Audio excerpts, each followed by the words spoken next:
I'm calling it. Itsuko was first, okay? Gotta call him like I see him.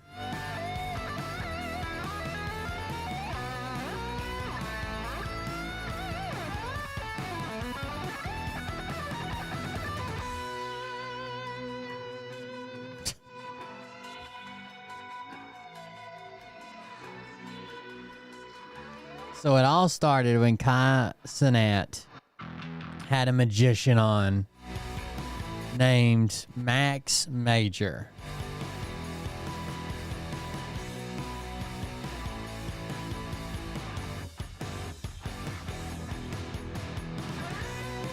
The honesty. That's right.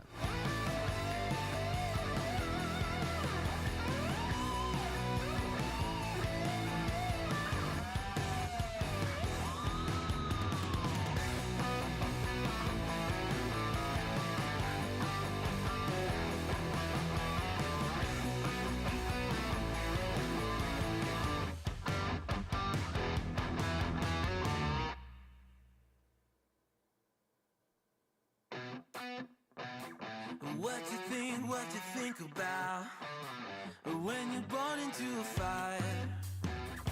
Let them burn it out. Sell them to the richest buyer. They wanna let the world decay. They tell us lies and fade away. We feel big. Alright, it'll be just a second. Let me grab something.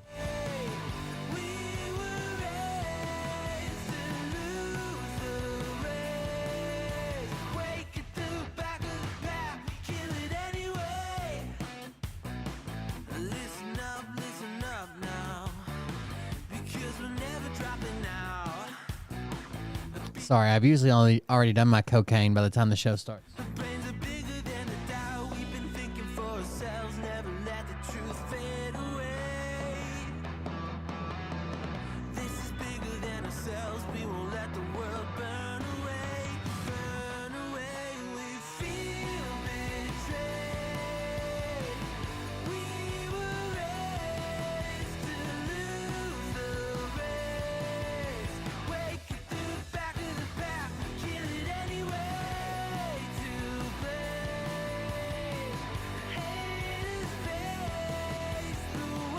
I'm thinking about making an autistic Trump supporting character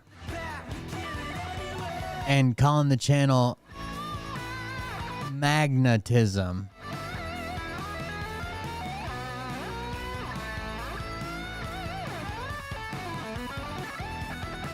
Magnetism. I think that'll... What do you guys think?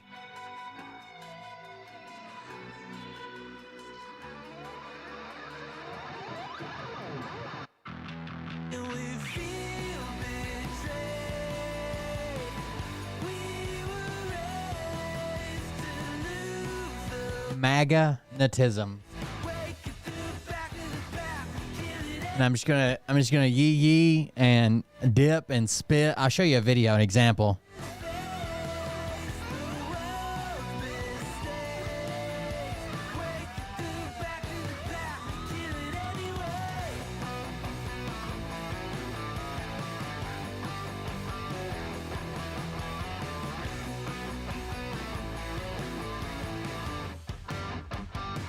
I appreciate your approval. That's all I was waiting on. That's the green light, boys. We greenlit you instead. That's right. Roll the intro. Hey daddies, it's me, the Linda Binda from TikTok. I wanted to make this video because I wanted to thank you for watching Cold Beer Confessionals with Will Bird. I think that's just incredible. I've watched a few episodes and I'm just like very intrigued. But you know what I'm most intrigued in is Big Daddy's meat stick. I heard that it's very thick, like a good old German sausage. You know, Linda and her coochie loves that. Oh, never mind. Let's not go there. Anyways, I hope you have a good show and enjoy it as you can. There's a lot of weird things that go on, especially when it comes from the realm of Linda Bindaland. So, enjoy the show. Thanks for watching. Peace out. It puts the oil on the feet, or else it has the tism all week. This is this is my inspiration for my new character. Here we go. Thank you for the introduction, Linda Binda, by the way. Oh, let me get you some audio.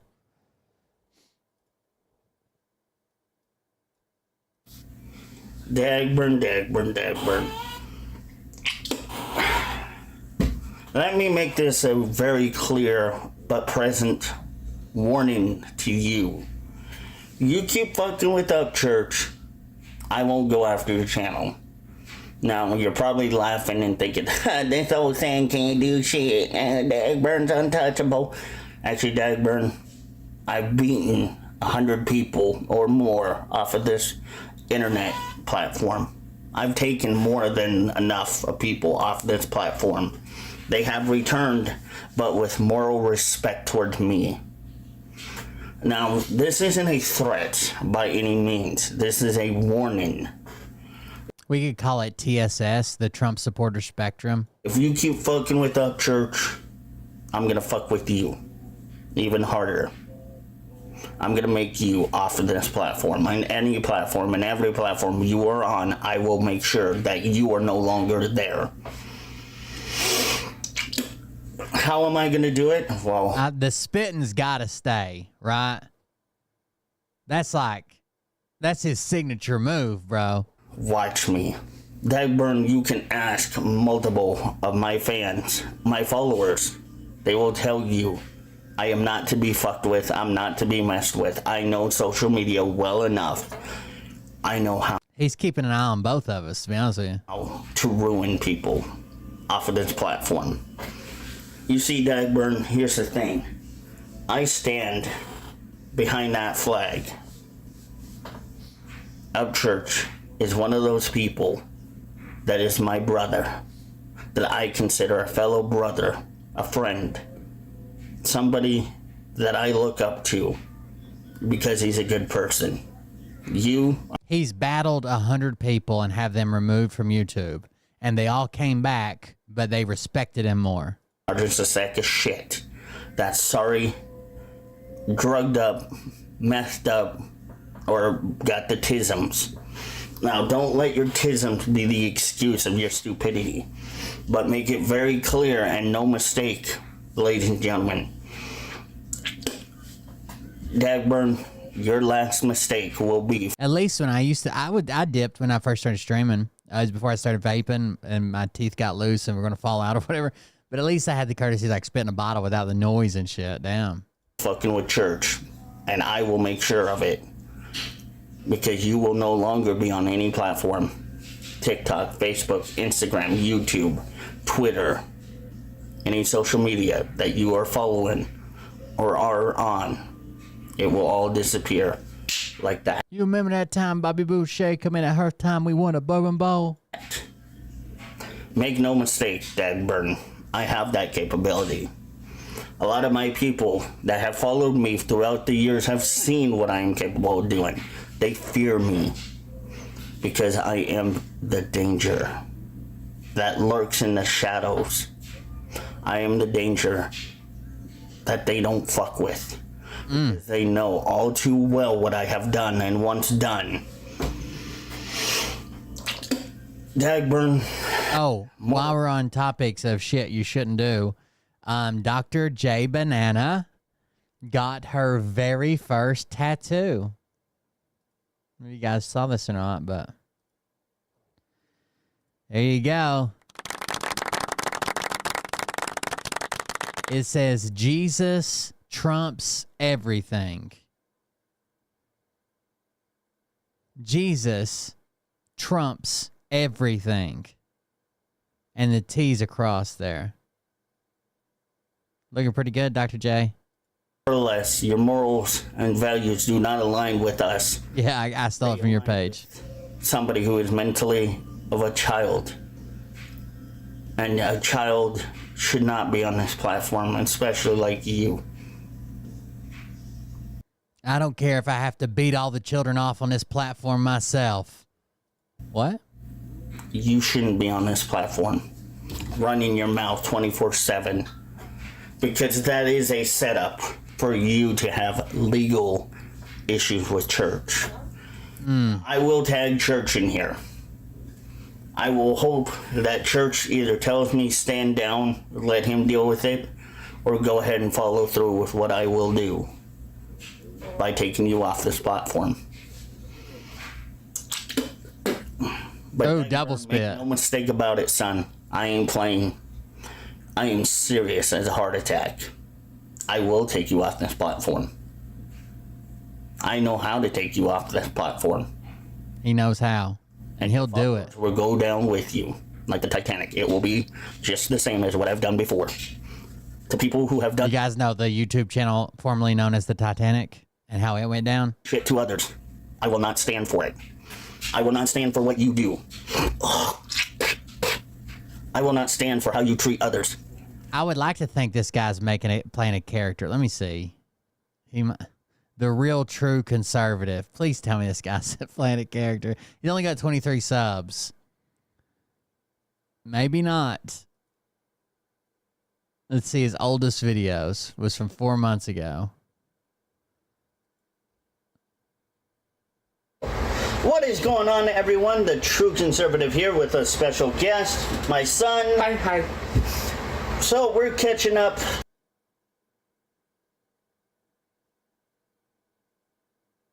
I don't make fun of kids. I just don't do that here on the channel.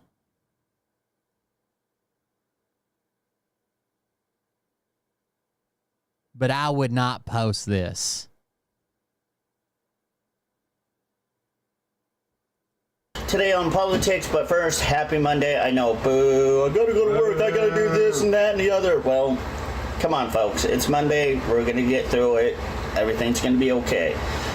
Luckily, Joe Biden is not gonna be running for president anymore.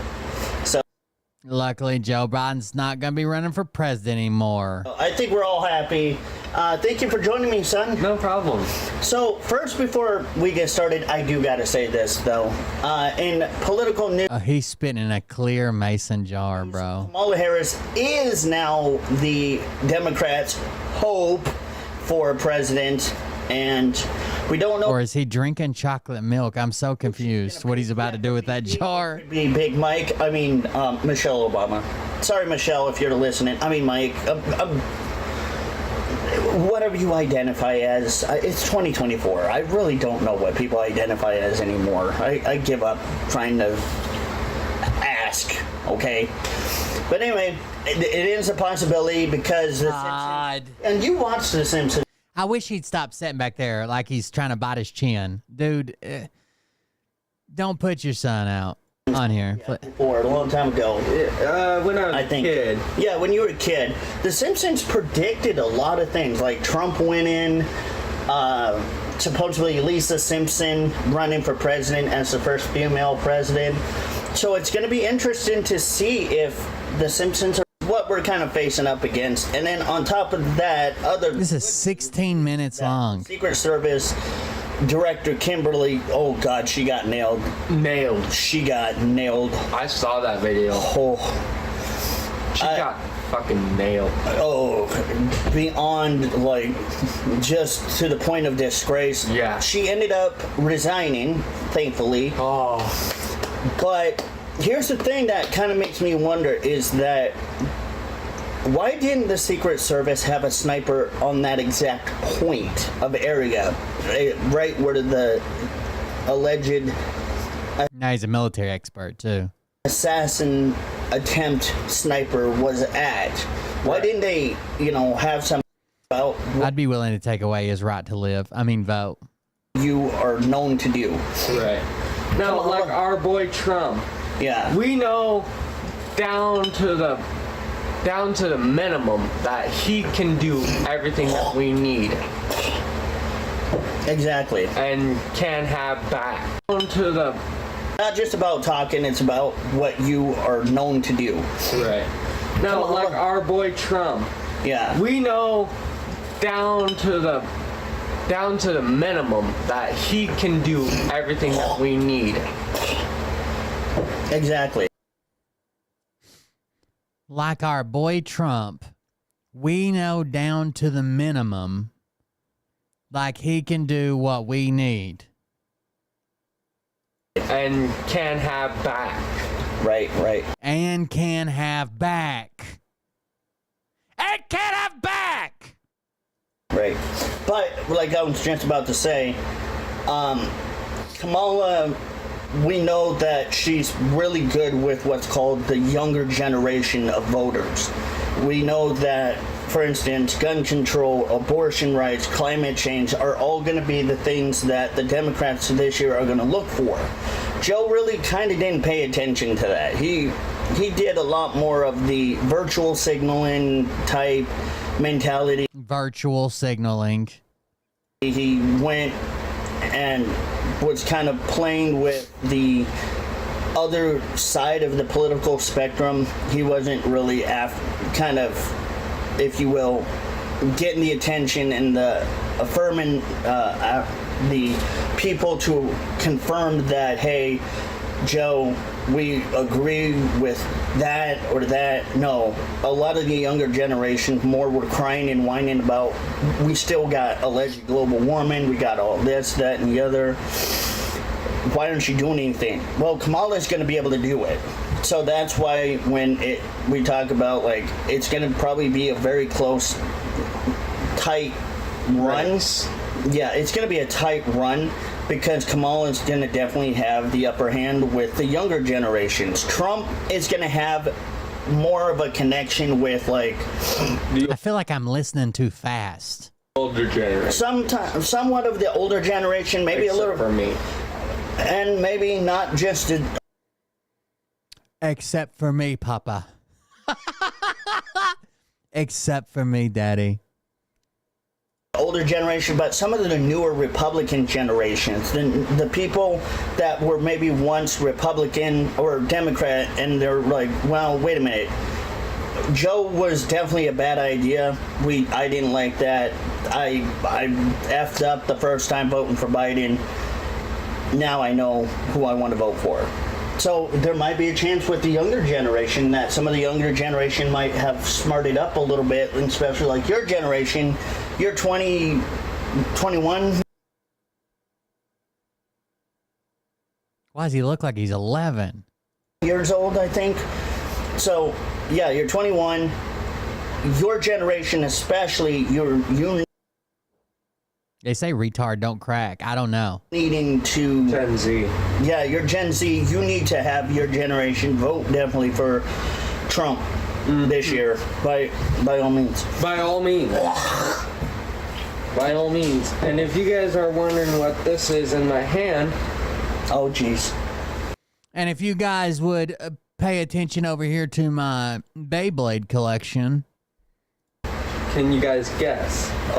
We don't do all of that here, but yeah, he's old enough to dip tobacco. He's old enough to do cigarettes, drinking, and stuff. So he's old enough to vote, and this year will be his first time voting. And he told me off camera, and you said you were going to vote for Kamala? No. I thought you said Kamala. No. Joe Biden? No. Mickey Mouse? No. Who? Trump. That a boy. That's my boy. See, I raised him right. I raised him right and taught him well. That's what we need, generation today. I don't think it is. To understand is that people like this young man right here, I don't think it is. exactly why Trump Is the best option. he's best. I will take the words from Triple H. He's best for business. He's a businessman. He's not a politician that would just flap gums. And folks, if you are wondering what is going on in the news with Trump, go ahead and pack one if you want, son, because I'm going to pack one here. In a second. Go ahead and pack you one, son. I'm gonna pack one. You pack. In the words of famous Triple H, pack your lips, son. Whoa, if I don't throw my can around. There are no comments. He only has 23 subs. He only had 10 views on the video, Yeah, that'd be a and 3 of those were me. bad idea. But anyway, Trump supposedly walked out to 50 Cent's Many Many Men song. Now that song was sung or rapped by 50 Cent because 50 Cent was allegedly shot 9 times, and Trump had an I raised him assassination right. attempt on him. So that's kind of cool to see 50 Cent maybe allowing Trump to walk out to that song. And I think that actually is good that Trump is walking out to that song. It shows that you missed, Democrats. You freaking missed. And thank God you missed. Because now, Trump, He's gonna win. He's gonna win. He's gonna win. He's gonna win.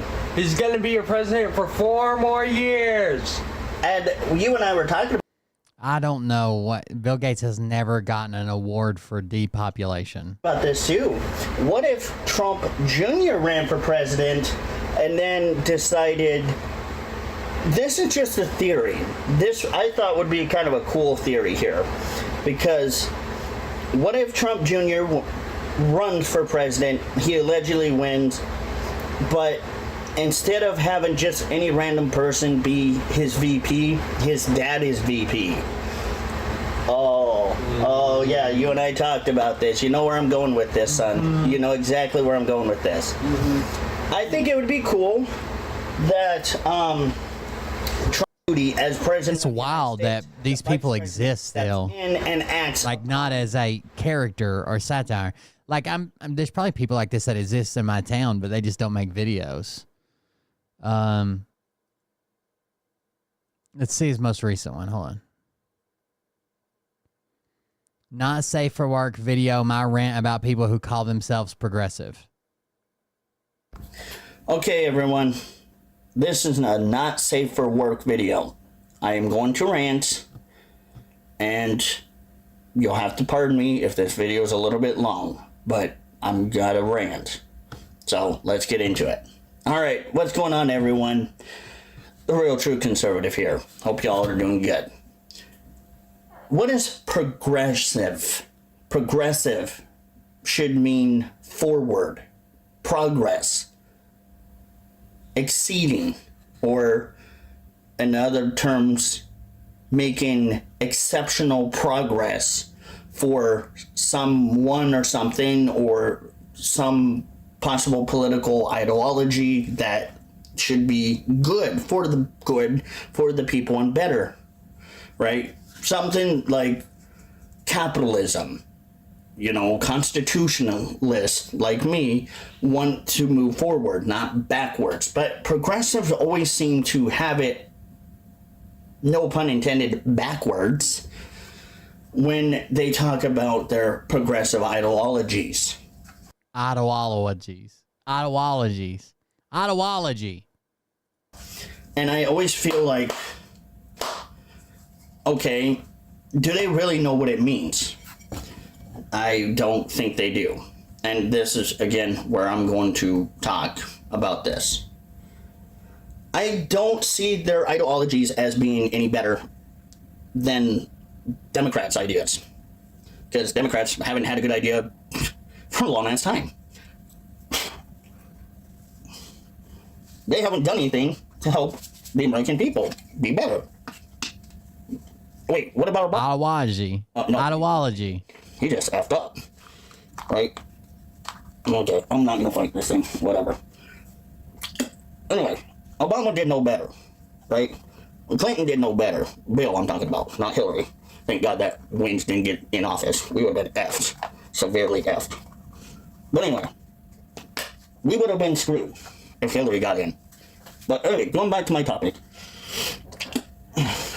I'm going to say this. I think the progressives are schmazzies. I'm not sorry. I'm going to be honest. I think they are alleged schmazzies, in my opinion. And why do I think that? Because they act like it. They don't want rights. What rights do they want that they don't already have? Well, they want anti-capitalism.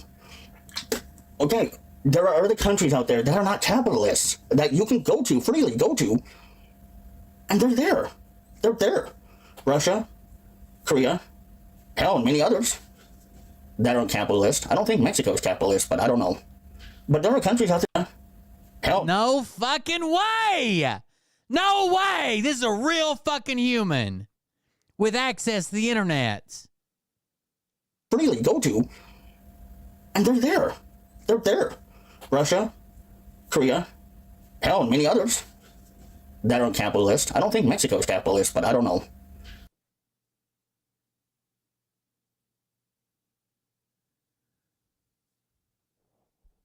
But there are countries out there that are not capitalist. But wait. You would rather decide to destroy and tear apart not only America in a whole, but the American people apart from each other, to the point where you're telling people that if your partner, your boyfriend or girlfriend, voted for Trump, that you should break up with them? Really? How mature are you? Like, how stupid are you? Again, I said this before. This is not a safe for work video. Be warned. How effing stupid are you? How effing stupid are you? You don't want capitalism? Russia is technically a capitalist country. It's a form of oligarchy. Most people believe, but they're not. It's not centrally planned the way it was before. You don't want anything that America has to offer? Why? Oh, is it because who told you that Democrats don't want rights and they don't want anything that our country has to offer? America is more free, never been a democracy, never stood for your stupid ideologies? Is that why? Probably. That's probably more likely. I'm thinking that's more likely. That's probably it. Because, you know.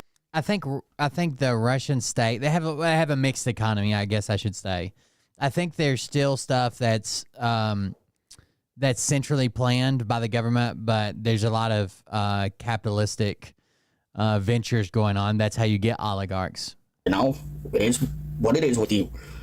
But if you call yourself progressive and you want to make progress, then why are you, again, going backwards? What is it that you don't like about America? Obviously, if you don't like America for what it is, then why are you still here? Why are you telling... But, okay, right now what America is it has illegal immigrants in it. It has refugees in it. You don't like America for what it is, right? Telling people to, like, especially women, to shave their heads for the 4B movement, for women's rights. He could have named, China. He could have named North Korea, Laos, Vietnam, Moldova, Cuba. So you're shaving... And he went with Russia, Korea in general, and Mexico, I don't think. Head to try to look like an alleged fake cancer patient, which degrades and takes away not only women from actually that have cancer, but you're... Okay, I have to ask you something. I don't want to spoil this. I kind of freaked out the other day in my own head. Chat. In middle school, I've already asked several people this. In middle school, do you remember going to school with a girl that had something wrong with her and she had a completely bald head? In middle school, you guys might be too old. My chat 10's older than me. In middle school, do you remember going to school with a girl that had a medical condition of some type and had a completely bald head? Because, or elementary school. The other day, I swear, I don't know where this came from. The other day, I was at Ollie's Thanksgiving thing. Right, like his family Thanksgiving thing, where like the cafeteria cooks a Thanksgiving dinner, and you come in during the day and have lunch with them, whatever. Me and Mariah went, and Ollie introduced me to like the people around, and one of them was like this girl who has like a completely shaved head. She has a medical condition. She has a completely bald head, and I swear that girl has been at that school for like 30 years. Because I went to school with that same fucking girl like 30 years ago. And she's like 12 or 11. So then Mariah was like, you know, I think we had a girl like that too. I was like, it was probably the same girl. So then I started asking other people. That went to school. Most of them were my age or younger. Did you, like, that didn't go to my school? Obviously, they would have said yes. Did you go to school? I think everybody may have went to school. You know how there's like this big thing about UAPs and shit? They kind of, the girl I went to school with kind of looked like an alien. What if that's how they're learning about us?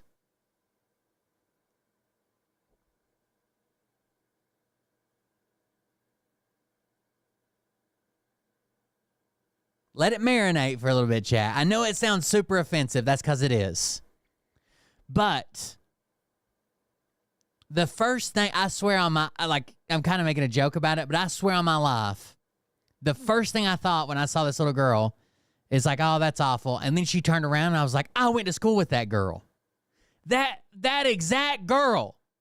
Not like a girl with a medical condition. She looked slightly different, like she limped or whatever. That exact girl. Just saying. You're taking away. But to be fair, it could have been all kinds of weird shit. When I was a high school freshman, they snuck a 26-year-old female deputy in, claimed that her family moved here because of Hurricane Katrina.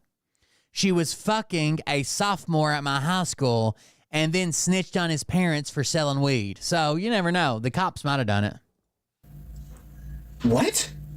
What are you taking away from this? Like, what's your biggest point to this? I don't understand this. I know what alopecia is. I think this girl had maybe a brain tumor or something. I don't remember. They told us, but we were kids, so he made up shit too. You're also degrading men who have cancer that are bald, or not even cancer patient, but men that are just bald, or even women that are just bald. And here's the stupid that makes sense. If you claim that you're doing this all for women's rights, what rights do women not have anymore? That we as American society actually give women more than probably other countries. We as American society have given women more rights. Look, we're doing better than some of those countries in the Middle East, so just fucking enjoy it, huh? And, Iraq, Iran, other foreign countries. You women have it basically made in the shade right there, right here, actually. Talk about made in the shade. Get yourself a burqa, right? Am I right, ladies? Bring your shade with you. And you're degrading women too, by the way, doing that head shaving crap. You're literally degrading women, and you call yourself a woman. Wait, hold on. But also, let's get into the alphabet soup. Dude, this character right here would kill on social media. There would be so many hate comments if you could get one of his videos to take off, there would be so many. I think he should be my new co-host. Trans Am community. I like that. The Trans Am community. The Trans Am community that men turn into, they approve themselves to be the other gender, that they're not, women, and they prance around pretending that they're women when they're really technically the gender that they were born with anyway, because of XX or YY chromosomes. XX or YY. You got. There's no way he's real.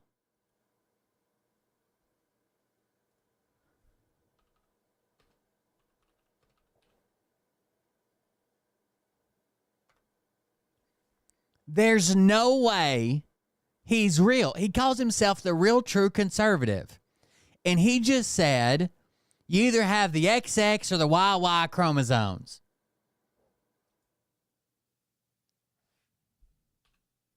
With anyway, because of XX or YY chromosomes. You know, the YYs. All the people in our population that have the YY chromosomes. You know.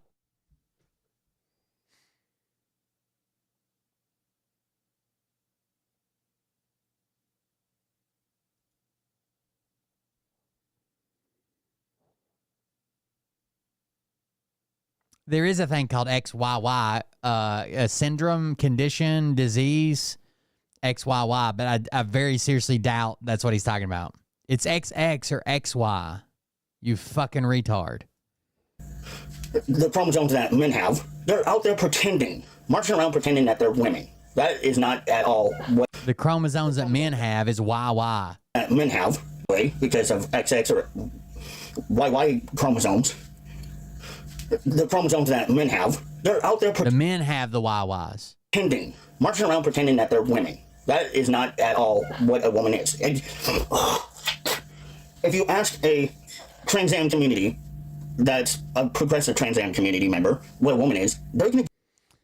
The reason that you have to have an X in there is because one parent can only pass XX.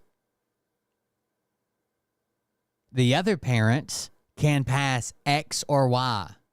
But if one parent only passes XX and you get to pick one of those, how are you going to get another Y out of that? The only options are X or X. Give you a big, almost like encyclopedia dictionary interpretation of what they feel a woman is. And I know there's a lot to unpack here, so we'll unpack it all at once. You have to take an X from your mother. You're trying to prance around pretending that you're a woman going into a woman's bathroom. You're, yes, going to make somebody feel a little bit uncomfortable. You're going to make somebody very uncomfortable, and especially a parent to a daughter. I think he's saying the Trans Am part so it doesn't get canceled, maybe. You being a woman that's transamming into a man, you're going to make a father feel uncomfortable about their son. Because we don't know your intentions. But they whine and bitch and complain about, well, we just want bathrooms. Fine. We understand that.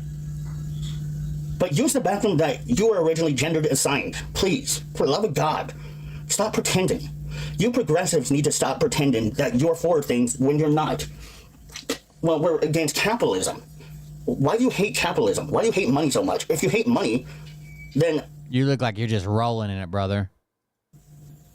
Why not just sit at home and make no money, or sit out in the streets and be homeless and make no money at all?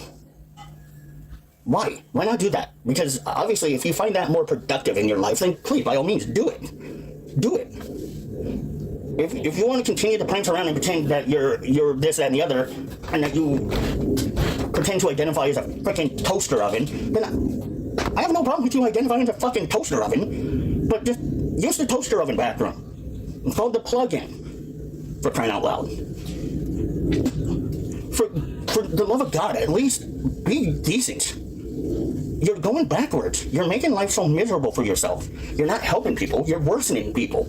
And you say that, oh, wait. I can feel myself getting indoctrinated.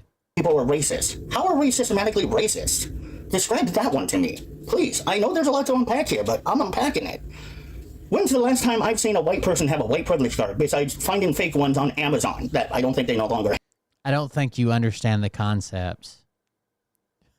The concept would be systemic racism, where let's say we take like 1,000 people charged of the same crime, and then we see the outcomes when nothing else has changed, just being white or black, right? And then we can see a disassociative total that more people that have a certain skin tone are getting harsher sentences or getting jail time instead of released or getting whatever. It's not that someone goes into work and is like, I'm going to use my white privilege card and I'm going to be systematic racist. You fucking retard. Have, but online finding fake white privilege card, which really doesn't exist. That's just a gag joke that's only used to piss off certain people that are progressive. I'm going to try to get me one. Just, hell, I'll use it. I'll put it in my freaking wallet. I'll put a fake white privilege card in my wallet, even though I know I don't have it. What privilege do we have? And how are we racist? And how are allegedly black people not racist? When they are racist towards their own people. Everyone can be racist. They're not born racist. They're taught to be that way. Just like you're taught to either know right from wrong, but that's your choice to apply it and implement it in your daily life. I choose to implement it more than not to implement it because I don't want to get in trouble with legality issues. To be fair, I live around tons of people like this. 100%. They just don't make YouTube videos. Or any issues whatsoever. Hell, if I'm a white man, do you think that I fear black people walking down the street past me? No. Sure, I'm going to watch walking down the street everyone's hands and their facial expression. I'm going to watch where their hands are located so I know whether or not I need to get ready to defend myself. But that don't mean that I'm just going to target or only look at black people differently. No, I look at everyone equally. But yes, when I'm out and about in my daily life, Assistant General of Education. I'm very wary of people and their hands and what's going on and their body language and their facial expressions. I have to watch it to see what's going on, whether or not I need to prepare for something. That doesn't mean that I'm racist for it. It just means I'm being ready. I'm being intellectually smart enough to know, okay, some dude's probably having a bad day and he's really upset. Probably not the best time to encourage him with encouragement of hope and good conversation. So He's worried about you taking all his money, yeah. Take all his money that he's got saved up in his bank account and give it to the illegals and build a trans bathroom with it. just back off. That's not racism. That's just called being intellectually smart. And progressives always use the motto, no men till all men. What the hell does that mean? What the frick does that mean? Are you saying that men don't need women and women don't need men? Or whatever? So you do realize that's sexist, right? That's a very sexist term that you're using. I'm going to spit facts at you. This is a very, not racist, but sexist term that you use. Stop it. Men need women. Women need men. Yes, sometimes us men need each other's help with certain things because some men are not in the position to be very strong, even though we should be, because this world has grown to allow beta males to be part of our world, which, God forbid, all the masculine men out there are approved. What are you beta chumps going to do without us? Without us. What are you betas going to do without us? I'm an alpha. You beta males need us, masculine men. I don't know, but it's toxic masculinity. What the fuck? Toxic masculinity, you know that's called sexism. Again, that's kind of like almost racism if you think about it, but it's sexism. It's just not about the race, it's about the sex now. The schmex, sorry. That's smexism. That's wrong. That's bad. Toxic masculinity does not exist. It's fake. I'm moderately obese. Well, since you said it. I'm moderately obese. Right? Yes, I used to work out, but I became very lazy. That was my choice. Just like you have the choice to be either having a job or just sit on your fat ass and do nothing. I have a job, but my job right now requires me to sit 99% of 9 of the time. 99% of 9 of the time. And work behind a keyboard or do films like I'm doing now. Toxic masculinity doesn't exist. It's fake. It's a bad talking point that the progressives use against us men because us men who are masculine. I'm not very masculine, but I am very strong. There 100% is toxic masculinity, and it's over the top sometimes. I see it most of the times with like super like masculine like dads basically fucking lashing out at their children for not being manly enough. You little boys. In vocal points where I will raise my voice when I must. I will talk loudly. I will be passionate. Excuse me. Here you go. About a topic because that's me. I just hit my hand. I will explain things. But sometimes, yes, I get a little vocal.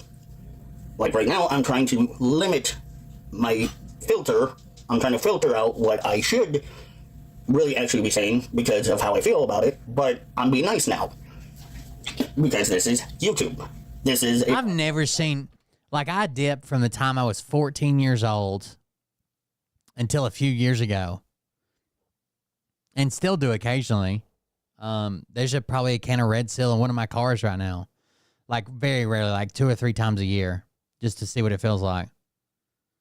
And I've never seen anybody spit that much. just has certain things you cannot say. I don't get it. I don't get the world today. I don't understand where people think that this whole He's very juicy. progressive, bureaucratic, democracy, mumble-jumble BS is a good thing. I don't understand it. I probably will, for one, never understand it, and I don't think I ever want to understand it. But for the love of God, please, please, for the love of God, stop your progressive bullcrap. It is bad enough that Progressives, stop being progressive. we have to deal with a clown or a bunch of clowns in office before Trump gets in office, and you crybabies have already been crying and he's not even in office, which we love to listen to you cry. But we are done with this whole circus shit show. This whole circus Schmidt show has been going on long enough for us. I think it's fucking grizzly is what's even worse. There is no such thing as blacks cannot be racist towards whites, or whites can't be racist towards their own, or, you know, people can be racist towards their own race. That is not fake. That's truth. But people don't want to acknowledge that truth because they're afraid that it is out of the social norm or taboo It'll tickle your innards. talking points. Because we have grown to allow beta males to be beta males. And the alpha or the dominant species, the dominant males, the masculine, the toxic masculine males that the progressives love to call them, or us, are still out there He accidentally said them. Then he's like, us. You know, I'm talking about us. Me too, guys. roaming the world, doing what we normally do, but oh, it's so dangerous for these little beta chunks to be around us. They feel so insecure that they have to go type on their little keyboard and start bitching about it. Stop it. That makes you look weak, makes you look stupid, and it doesn't do any jack shit for you.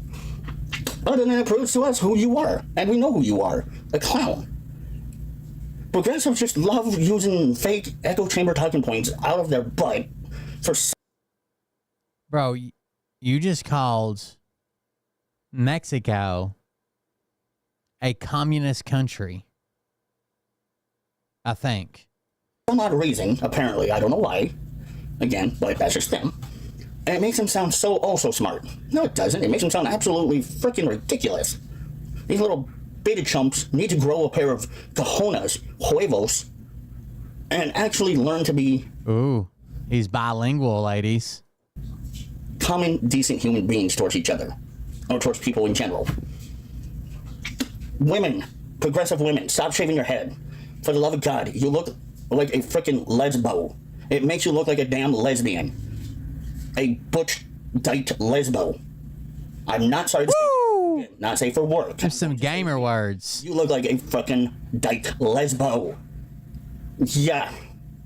Nobody wants to have schmecks with you. Okay, you're not fooling anyone. You're basically doing this, walking around town with a shaved head, and people are going to think you have cancer and sympathize with you until you tell them, oh, I'm doing it because of all of the women and people that voted for Trump. Which, fine, do it. You look awfully silly doing it. Nobody's gonna date you. Hell, do you think any conservative, masculine... I bet you just got the pussy lining up outside, don't you? Get so much pussy this year, put some of it on a layaway for next year. And like me are gonna date bimbo, dyke-looking, lesbo, shaved head... Third grade English. Weirdos like you? No. Hell no. I wouldn't even touch you with a 10-inch pole. Hell, I wouldn't even fucking poke you on Facebook if I had to. Good thing you're only working with a 2-inch pole. If you're the last woman alive, I wouldn't even poke you on Facebook. I'd block your ass like that. Hell, you're ugly enough. Not even Miss Butterworth, and I can't believe it's not butter, would make your head look clean enough. You're bald, lesbian. What? You're ugly enough. Not even Miss Buttersworth and Miss I can't believe it's not butter would make you look good enough.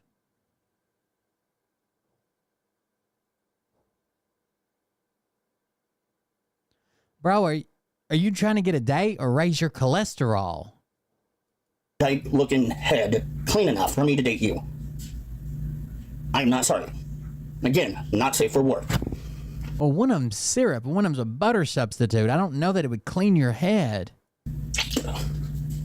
Just know this. If you call yourself progressive, you're a moron. You're an absolute fucking moron. Because... And you heard it here first, Jack. You don't understand what life is. You have had a privileged life. Not because you're white, but it's because you're privileged. You have the privileged life because you have had things handed to you. I was born in the 90s, to be precise, 90. Oh. I never had shit handed to me. Never. Except for things when I was a kid. But when I got older, I had to work for my shit. I had to work for things I have. Like the flag and all of this. And my house. The house that I'm in, I had to work for it. So I think it's easy to be fooled into some of these far right talking points when you're poor. Because it's this, like, you've been fucked your whole life. And everybody else just has to be just as fucked. And they like to bring up these talking points like, I had to work for everything, and I didn't get a handout. No one paid for my college. I had to buy my first car, and, you know, I couldn't pay this, and I got thrown on my... And it's easy to say, well, that made me... The people will have you believe that made me stronger, and that's the way people should suffer. I think it's more disingenuous. Either one, you're greedy, or you're a fucking hypocrite with no empathy when you become wealthy and you still have those points. Because you can see the difference that money makes and how many more mistakes you can make, how many more doors open, how much easier it is to live. Imagine the difference between someone who's like, an example I hear all the time is like, I've been so poor that if, like, let's say, like, fucking I hit a curb or a pothole and it fucked up my car. Like, it fucked up my car rim and tire. Like, I would lose my fucking job. There's a chance I would lose my apartment, that I couldn't make rent, that I couldn't fucking feed myself. And then let's just say you're up one more level where you have $5,000 in the bank. Does that affect you the same way? Right, let's say that you need a rim and a tire. Does that affect you in the same way? Are you going to lose your job and that's your only mode of transportation and you couldn't fucking replace it and you probably won't be able to make rent and you probably won't be able to feed yourself and your kids? Now let's jump up 10 orders of magnitude. Let's say you have fucking hundreds of thousands of dollars in the bank and you get a flat. Are you going to have the same outcomes from that? So when you're poor and you feel like this suffering is something that you should have to do, and that's what makes a man, and that's how you get stronger, and that's how you appreciate things, it's easy to be fooled into other people, bringing other people down with you and saying, why do you want hands out? Why should they pay for you? And nobody did this for me. But when you're wealthy and you're still saying that shit, then you're disingenuous. You're a fucking hypocrite, right? You just want the tax breaks. because you understand the difference that money makes, right? They getting the right start in life, they having the right family name and generational wealth and money in the bank makes. I think that's why I have more respect for Destiny. I don't know if you guys know this, but Destiny was like well, I wouldn't say uber conservative. He was like a libertarian, like Tea Party movement, like libertarian, right wing. Grew up on right wing talk shows, like radio talk shows, like Rush Limbaugh and shit. And then he became more liberal the more money he got because he saw the difference it made in his life. He saw how much easier it was, how doors open. How much easier would it have been if I would have had this money when I was 19 or when I was 20 or when I was whatever, right? And how many people get fucked just because they can't afford to take a day off work. They can't go back to school, right? They can't miss an hour of a shift. They have to work all the overtime they can and drive a piece of shit car and live in a piece of shit house just so they can pay for food for their kids. You know what I'm saying? But I think to come from nothing and to get money and to still believe like everybody should struggle the way I did, you just have no empathy. Dip tobacco. I had to work for it. I have to work to keep my habits going. I don't have it handed to me. But you little beta male punks. I feel like that's the way my dad felt, right? My dad struggled. He struggled to provide for us. He struggled for his family. He had to work every day. We just like me when I was with my family. I remember going on vacations. He couldn't go because while we were on that vacation spending money, he couldn't even stand to miss a week of work, right? Because we'd come back and be fucking homeless or not be able to pay the light bill or whatever. And my dad felt like that's what made him the man he was. That's what taught him the values, and everybody should kind of do with that. So when he heard like, oh, well, this group of people is trying to help this group of people, instead of saying, oh, that's great that this group of people is being helped out, right? We got to help everybody we can. He would say, oh, I didn't have that help, but I made it, and look how it worked out, blah, blah, blah. But I honestly think he was fooled into that. He was fooled into believing that you need this struggle, that you should have this struggle. Life should be worth, for everybody. We live in the fucking best goddamn country in the world. Life should be more than just working every possible day that you can to feed a family than dying, right? And we ought to be able to provide that for all of our citizens. Feel like you want everything handed to you. I don't know why. I don't get it. But stop it. Y'all are stupid as shit. Insane. That's my opinion. You don't like it? Well, then here's a kiss for you. You don't like what I gotta say? Oh my God. I've been wondering what his fucking his goddamn tattoo said. They say Trump.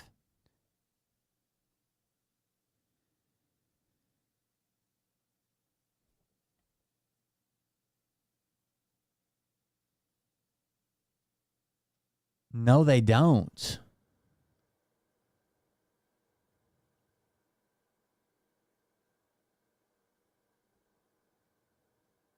What do they say? T-R-I? No, it's I-R-T. I'm reading it backwards because the R is facing this way to the T. So it's I-R-T.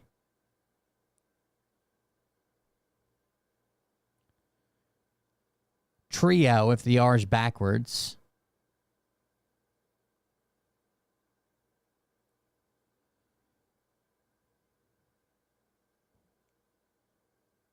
Dirt?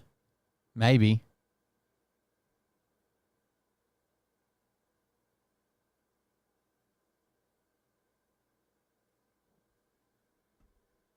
Oh my God. Dirty Dan? You think that's what it says? For ya. You don't like what I gotta say? Well, here's another kiss for ya. Oh my God, there's the other one.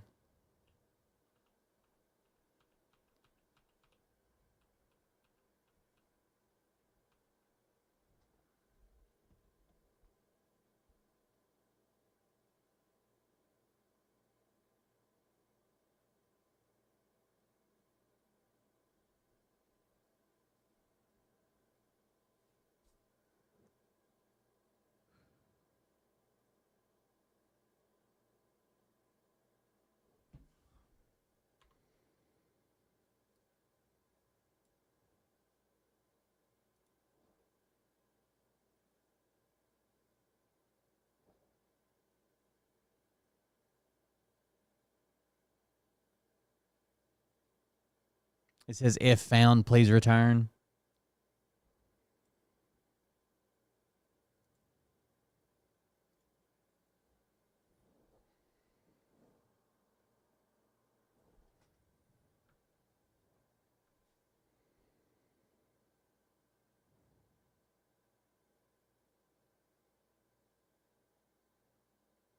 And this is to the inside of his body. So we'll just start here. It's O-U. It's I-R-T-O-U.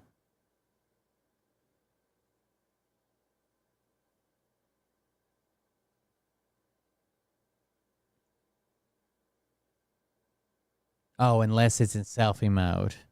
Then it could be the other way.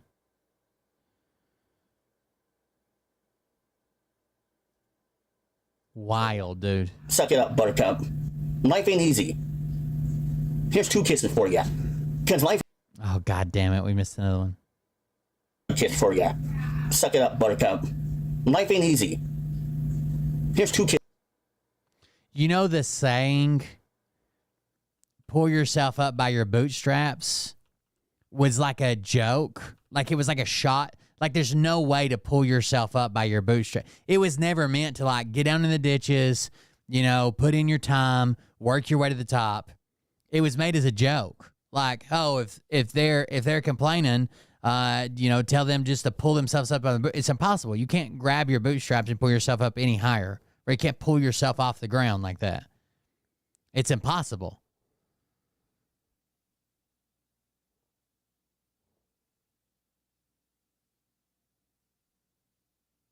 Truth. Wait. This is truth. O-I-R truth.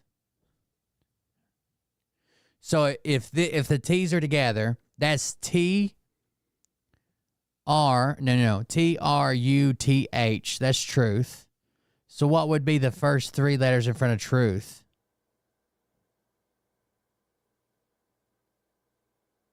With an R at the end.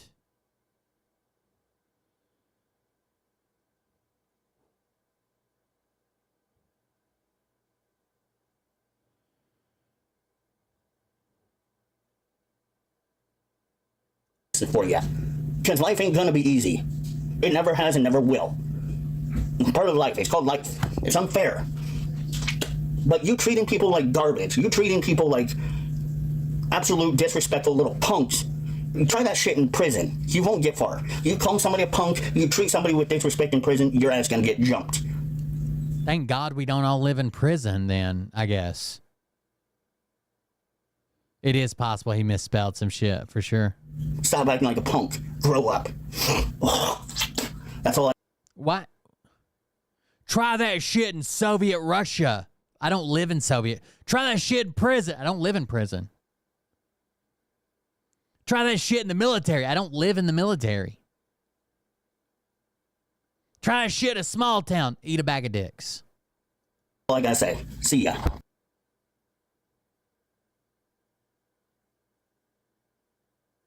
Wild. We got more on Hassan. This is from Tom Dark. I want to see what this is. Twitch is currently on fire right now with a bunch of massive advertisers pulling out. This literally just come out from Tom Dark channel. It's called What's Really Killing Twitch. Let's check this out. I know we covered it a little bit yesterday. That guy is called The Real True Conservative or whatever. I'm sure we'll be covering him more.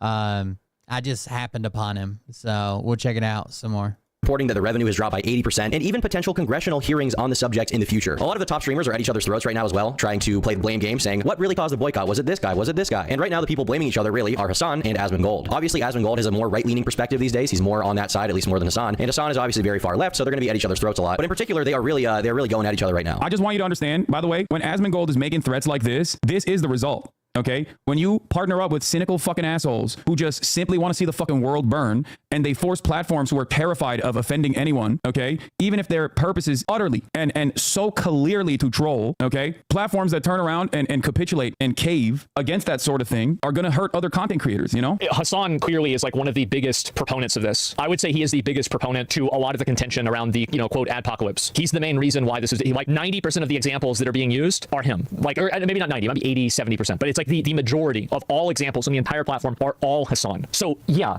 very clearly this is the reason why it's happening. Now you can say that it's unfair, but that's fine. That's okay. But you can't say it's not happening or that's not the reason. It's pretty amusing watching these guys go at each other, these two monolithic streamers, and they're kind of acting like school children. They're like, no, it was him. It was him. I swear it was him. It wasn't me. You think little old me could do something like this? I've just been here sitting on the playground, messing around with the wood chips, wearing my propeller hat, sucking on my massive lollipop. I could not have done this. The apocalypse overall has been a very messy and convoluted situation to a lot of people on the outside who are just seeing it, being like, why the fuck is Twitch falling off right now? And so the natural question of anyone who has a basic understanding of what Twitch is what is killing Twitch? Is it the Cockroach King? Is it Hassan? Could it have been the Clintons? Was it the Bogendoffs? Was it the Bilderbergs? Was this all their plan from the start? And how does this fit into our grand narrative about the world? Is got a bunch of dirt under my fingernail. America deserved 9/11, dude. Fuck it. I'm saying it. So we're there to partner with them. We're not there doing our own thing. We're there partnering and training. In a video game. Well, a little bit of a spoiler alert here. He's also extremely disrespectful to Dan Crenshaw, where he's like, how did he lose his eye? Did some brave Mujahideen soldier, was he fucking his eye out? Is that how he lost his eye? Somebody was fucking his eye hole while he was overseas? Like, he's very disrespectful about that. In case any of you are out of the loop, it's Hassan. Hassan is the reason for the apocalypse. Well, mostly Hassan. It's more like Hassan, all of his little cohorts, his collaborative streamers, his peers, and the significant amount of Hassan Piker meat riders that work at Twitch, including the CEO, Dan Clancy. About a month ago, I made a video going into detail about all the fun antics Hassan has been up to, but for those of you who want the Spark Notes version, Hassan has called non-Zionist Jewish people inbred, as well as saying that the riots on October 7th didn't happen, but if they did, it doesn't really matter because whatever. What did Hezbollah do? Bro, what did Hamas do? What are you talking about? Like, there is one instance in captivity that we have actually gotten verifiable evidence on. Beyond that, the systematized mass that Hamas dealt on October 7th, not a single bit of that has been verified. And people still run with it over and over and over again. Meanwhile, we know Israel has done it. Let's take a step back. October 7th, 1,200 people were massacred. Many young people who were simply attending a music festival. Women were horribly raped. As I said then, I say today, Israel had a right. How do you dismiss accounts of kerosene and burning, but not dismiss sexual violence? What do you mean? Because one, there is no evidence whatsoever for one. It is completely and utterly made up, but there is a likelihood for the other, and also evidence as far as first-hand testimony from a hostage. The fuck? He's also openly endorsed. You don't think there's first-hand testimony of the rapes that went on October 7th? Multiple terrorist organizations, which I'm not gonna lie is pretty fun. Dan from Twitch is a piece of shit. Dan can't stream on Twitter, who's trying to point out the Hassan's bullshit, is a pretty good dude. That's the same Dan from Destiny's Anything Else podcast. I think it is funny. The problem is that he actually likes them and wants them to kill people. He literally endorsed an organization whose motto is death to America, death to Israel, a curse upon the Jews. Terrorist witch doctor over here. There are too many clips to count of Hassan being crazy, but you get the idea. He's not even just a terrorist sympathizer, he's a terrorist supporter, and I can see why people would think that he is, pushing a lot of crazy shit, because frankly, I think that and we all know it. If you want more detail, you can feel free to check out my video on him, or there's also a website that's been created called danclancysucks.com that goes over it all. But Hassan's craziness is not the only thing going on. A few months ago Let's check that out. I can't believe danclancysucks.com. Is it Clancy with an EY? No, probably not.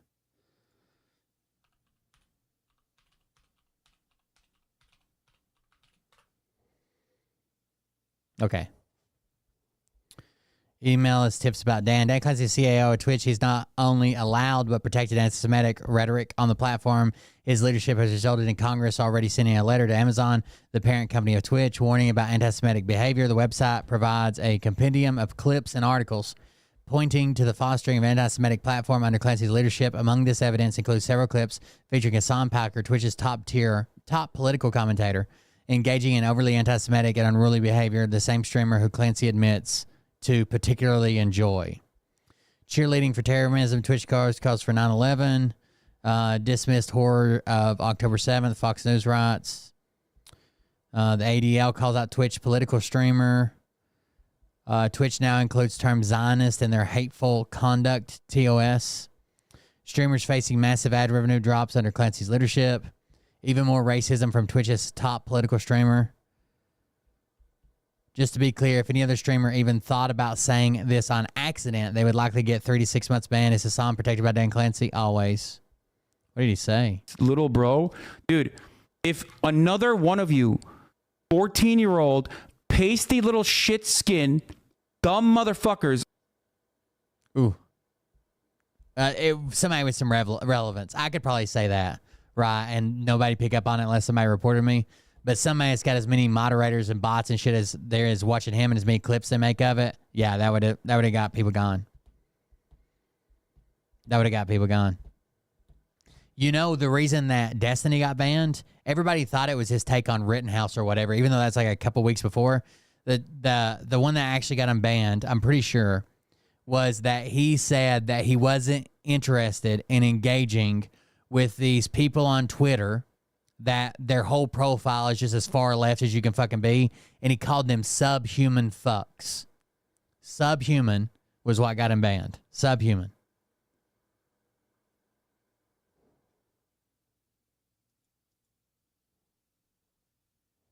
Hello. I'm here to address something that happened on Ethan Klein knows all about hypocrisy. Let's see what he says. Thursday's show. We were doing our post-election cope stream, and the subject of Israel had came up, and here is what was said about it. Let's take a look. Trump is so pro-Israel, it's insane. Not only is he pro-Israel, he hates Arabs. Him and Bibi like talk a lot, and Bibi's become a lot like Trump. Yeah, Bibi's his guy. They're like homies. Bibi's celebrating last night. Just the other day, Bibi fired a really good guy that a lot of people are pissed about, and he fired him because they had a disagreement, and that's like so Trump coded. He was like a moderating voice in the war room. Yeah. And he got rid of him, or at least a more moderate voice. I don't know anything about the guy. Here we're talking about Yoav Galat, who was a member of Netanyahu's war cabinet, who just... And he says he's a more moderate voice. He might not be the best voice, but he's a more moderate voice, and they had just a disagreement. Now, pre-Trump, they would have just had a disagreement, went on about it. In Trump's political America, they have a disagreement. He comes up with a nickname for him and gets rid of him as a loyalty test. Yesterday was fired by Netanyahu because he wanted to end the war. And Netanyahu wants to continue the war, and therefore he fired him. Once he was fired, people in Israel took to the streets and are protesting because as far right as Netanyahu's war cabinet is, he is literally a moderating voice in that cabinet and was the only one representing the people and pushing for the war to end.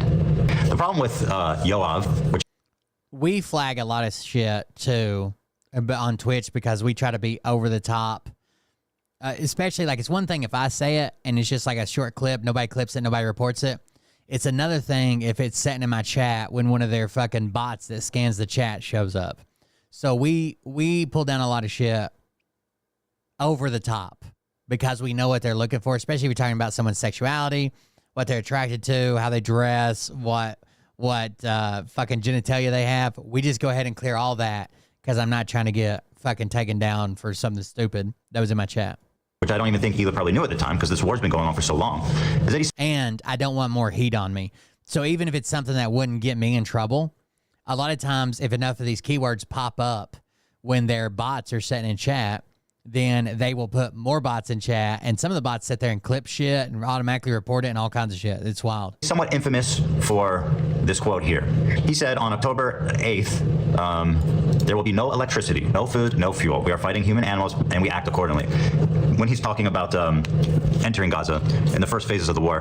Now, a lot of people look at this language and think that it's dehumanizing and genocidal, and I'm one of those people. I agree that this is a horrible thing to say, and I don't defend him, and I never would defend him, a statement like this, which I assume people who watch this show know and understand. Now, a year plus later, for whatever reason, this is the same guy who's advocating for the war to end in Israel. And Hila... So I think just about everybody would agree with that. Like when he's talking about cutting off food, water, and electricity, and saying they're like fucking less than human, right? They're animals that we're fighting. That's probably a shitty statement to make. But he's also been moderate, and he's tried to talk down Netanyahu a few times as well. Over the news, sees that people are rioting, that people are upset, and that people who want the war to end are upset that he got fired, and that's basically all that happened. We're talking about the fact that he's the only person that wants to end the war, and I personally don't understand how that's not relevant. Here from the Guardian. Right, so it's come out multiple times that the guy has stood up about ending the war, not going in and destroying Palestine and taking it back or whatever, which is what Netanyahu is waiting on Trump to give him the green light to do. 100%. Trump said you had to go in there, you have to root them all out, you can't stop now, there's no backing up, we got to take them all out. Like, that's what he's waiting on. So he, even though he's not the best voice, he's definitely a more moderate voice compared to those who would go even further into destroying Palestine. Right, a single state solution with Israel in charge and nothing else will work. Guardian, a left-leaning newspaper, you guys all probably know. Here's a headline. Benjamin Netanyahu fires Defense Minister Yoav Gallant, triggering protests in Israel. Demonstrations in Tel Aviv, widely seen by Israel's allies as a break on far-right elements of the Israeli government. Again, this isn't just my opinion. This is an opinion that's held by internationally, that he is a moderating voice on the war cabinet, once again, advocating for the war to end, which is what I thought we all wanted. Now, I'm sure what Hassan did, I haven't seen this clip, but I'm sure what he's going to do is he is going to pick the worst possible comments that this guy's ever made and then be like, well, you know, Ethan and Hila 100% support this guy. They love this guy. They're best friends with this guy. They want him back in there. There's another article from The Guardian. Yoav Gallant reportedly says Israeli army has nothing left to do in Gaza. The ousted defense minister also quoted as saying Netanyahu rejected peace deals against advice of his security officials. As you can see, I'm not saying any of this to defend him. What he said and what he's done should very well be investigated by the International Criminal Court, and if he's found, he should submit to investigation. If he's found guilty, then charge him. But what I am saying is that I think that while Hila misspoke and said he's a good guy, her intention was that, you know, this guy's trying to end the war. And I'm pretty sure we're all on the same page as that being a good thing. I feel like the reason I brought it up was mainly to express the frustration with Bibi and him firing the one guy that was somewhat, you know, attempting at moderation. There wasn't really so much to say, Gallant is a good guy. I shouldn't have used that word. That was a bad choice on my part, considering stuff that he said that I was not even thinking of. Really coming from the concerning feeling of, like, we have Trump in office and Bibi just fired the guy that is opposing him. That's all I was trying to say, but I do understand that was not a good choice of words, and I would not have said that again. Right, she probably shouldn't have said good guy, but there's also a language barrier here, right? So I'm stepping away for a little while from being on camera and being on the podcast. It's too much, and it's not fair for everybody. Yeah. So that's where our head was at when we said that. But now people like Hassan are going on their channels and accusing us of supporting a war criminal. Anyway, here's what Hassan said this evening about the clip that sent everybody into a frenzy. Crazy. I just hate how Ethan's getting smaller content creators like the deprogram because he couldn't get to you. It's fucking gross. He keeps making smaller content creators that are just getting by, and he's sitting on his golden throne just straight up harassment. I know. He's just. I can't get over the. It's like the deprogram because he couldn't get to you. It's fucking gross. He keeps making smaller content creators that are just getting by, and he is sitting on his golden throne just straight up harassment. I know. He's just. I can't get over the fact that they keep fucking crying about me responding to these communities. Like, this is the biggest socialist podcast. They have like they have hundreds of thousands of subscribers. Second Dot has 2 million subscribers. When can I respond to these people? When? So they're saying he's too big to go after these small podcasters or whatever, to respond to them on Twitter or to like disagree with them because he's shitting on these smaller people because he's got a huge channel, but they have like millions of subscribers. Shouldn't that be? Shouldn't he be able to respond to those people? Break. It's not like he found a podcast with like 350 subscribers and sent millions over there to fucking report them or deplatform them or something. Like aligning with all these fucking drama peddlers like Keemstar and shit in an effort to try and get me fucking banned is psychotic to me, you know? I just don't get it. I don't understand it. What a fucking liar, dude. What a Weasley little fucking liar. He's just straight up lying. He's just lying right now. In fact, this is a lie that he keeps saying, is that I'm somehow aligning myself with Keemstar. Once again, I'll show you. I went and fished out the original stories. I was talking about Frogan getting shit. I really wish that I thought Hassan was just doing this for clicks, which he kind of is. Like, if he was just doing this because he was like outrage farming, that'd be one thing. He is just for clicks, right? Because he has like socialist beliefs and shit, but he doesn't even pay his own editors, right? We're going to seize the means of production, but I'm not even going to pay the people who work for me. But he genuinely thinks that he's better than everybody as well. Like he's above it. Like he has the ultimate clarity and everybody else is just too dumb to fucking see through the propaganda but him, while he's literally supporting the Houthis. This is a lie that he keeps saying, is that I'm somehow aligning myself with Keemstar. Once again, I'll show you. I went and fished out the original stories. I was talking about Frogan.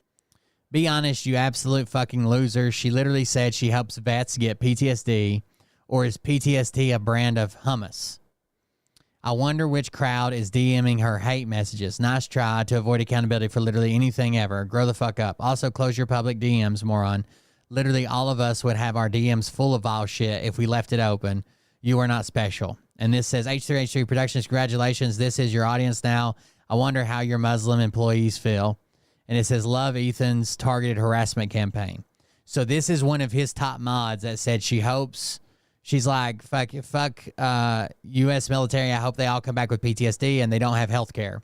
Then when that was brought up as like a controversial statement, she said, base, that's fucking base. That's awesome. I love it. Never backed off that at all.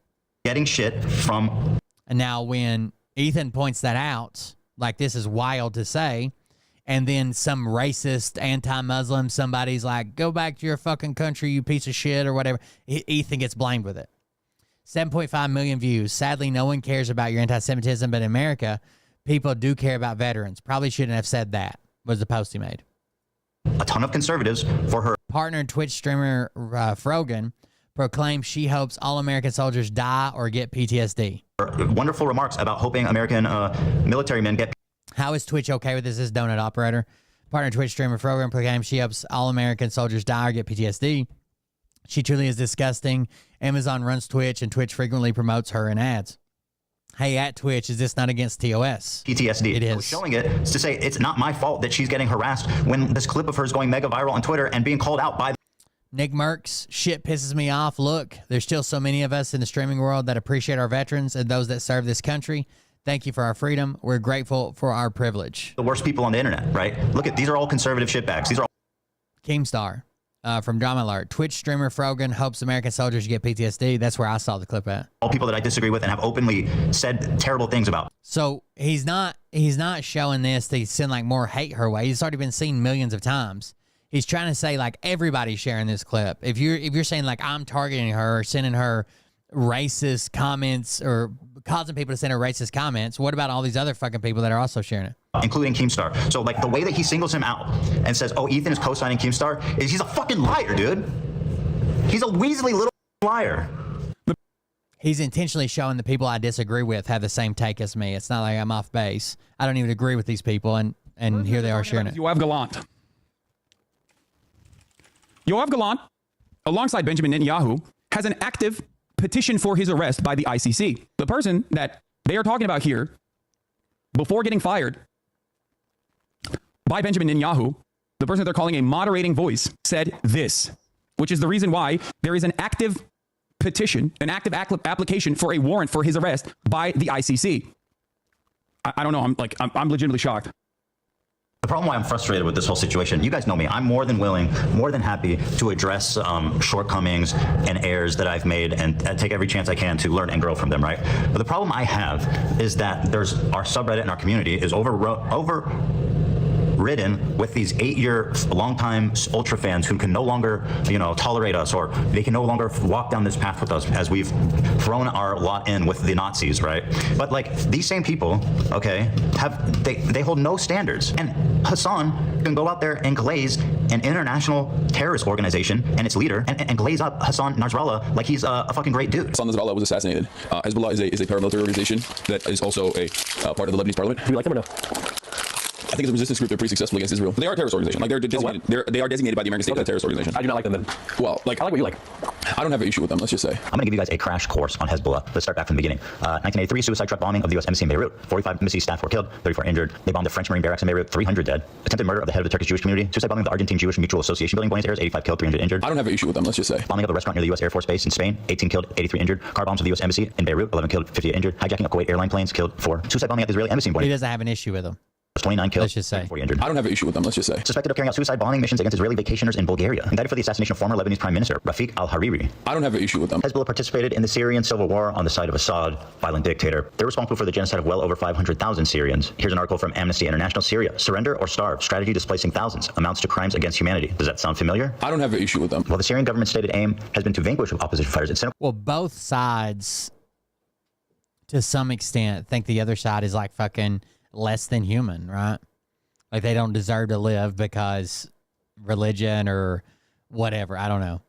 Use of surrender or starve tactics has involved a devastating combination of sieges and bombardments. I don't have an issue with them. These have been part of a systematic as well as widespread attack on civilians that amounts to crimes against humanity. Sounds like what Israel's doing in Gaza. I don't have an issue with them. Relentless attacks on civilians, in addition to immense suffering caused by siege tactics, deliberate attacks on civilians and civilian objects cause unimaginable misery. The government and Hezbollah forces burned agricultural fields just as a form of punishment, even though we couldn't access them. I don't have an issue. They went and burned agricultural fields just to punish these people that they believe their religion tells them to dominate. Once again, sounds like what Israel's doing in Gaza. As of May 21, a minimum of 580,000 people is estimated to have been killed, with 13 million Syrians being displaced and 7 million refugees forced to flee Syria. I don't have an issue with them. Let's just say. Here's some quotes from Hezbollah leaders, including...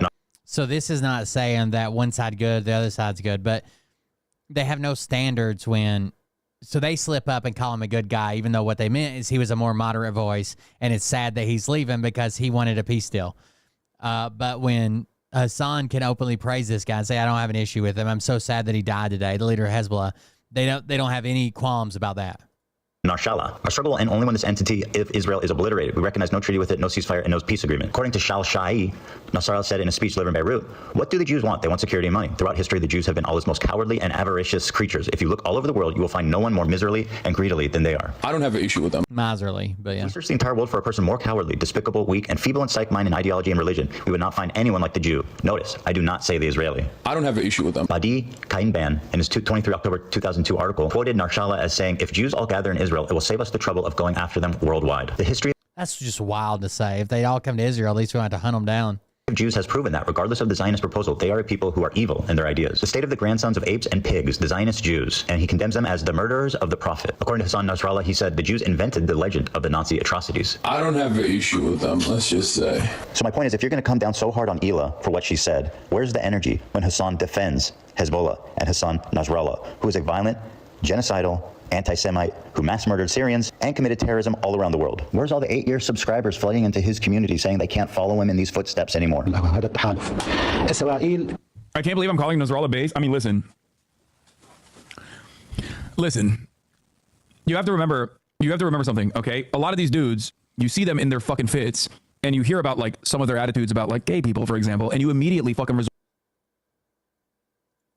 like throwing gay people off roofs, and it's a death sentence to be homosexual in these countries. Resort to Orientalist perspectives, not realizing that this is a real danger. Gay people, even if they do it once, are to be killed. These motherfuckers are better read than you by a million. Okay? Like, it's not a broken clock situation. No, dude. Half of these dudes literally. So someone says it's a broken clock situation, right?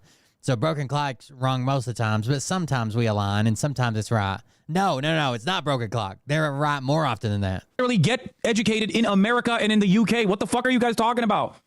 This is why it's Orientalist to literally look at these dudes and go, oh no, they're fucking barbaric baboons. And like sometimes they get this shit right. No, dude, he knows. It's crazy. He's read more books than you could ever imagine. Isn't it weird that like we talked about this before with like universal basic income and Nasara Gasara or universal health care and med beds? Isn't it weird that the far left and far right met again on the Jew topic?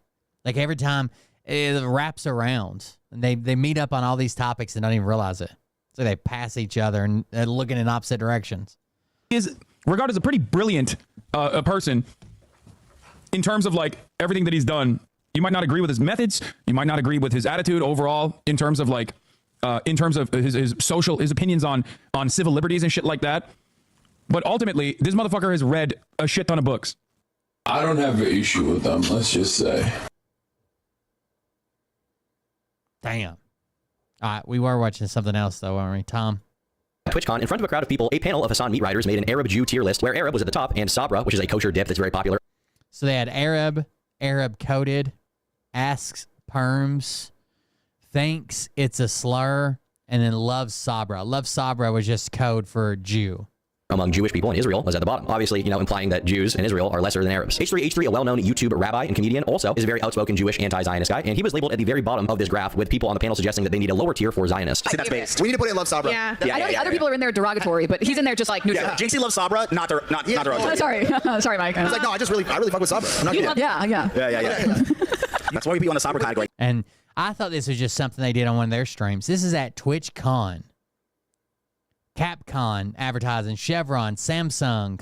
Look at all these advertisers behind here. This is actually at the Twitch convention that they put on, and they invite me every year. I mean, like, I'd have to buy my tickets. I'm not big enough to get like free tickets and like a fucking chair up here to talk, but they invite all their streamers out every year. This is their convention to meet up, and they did this on the stage there. I thought this was fucking cringe and shitty and it should be banned by TOS. Then when I found out it was at TwitchCon, it's like they fucking support it.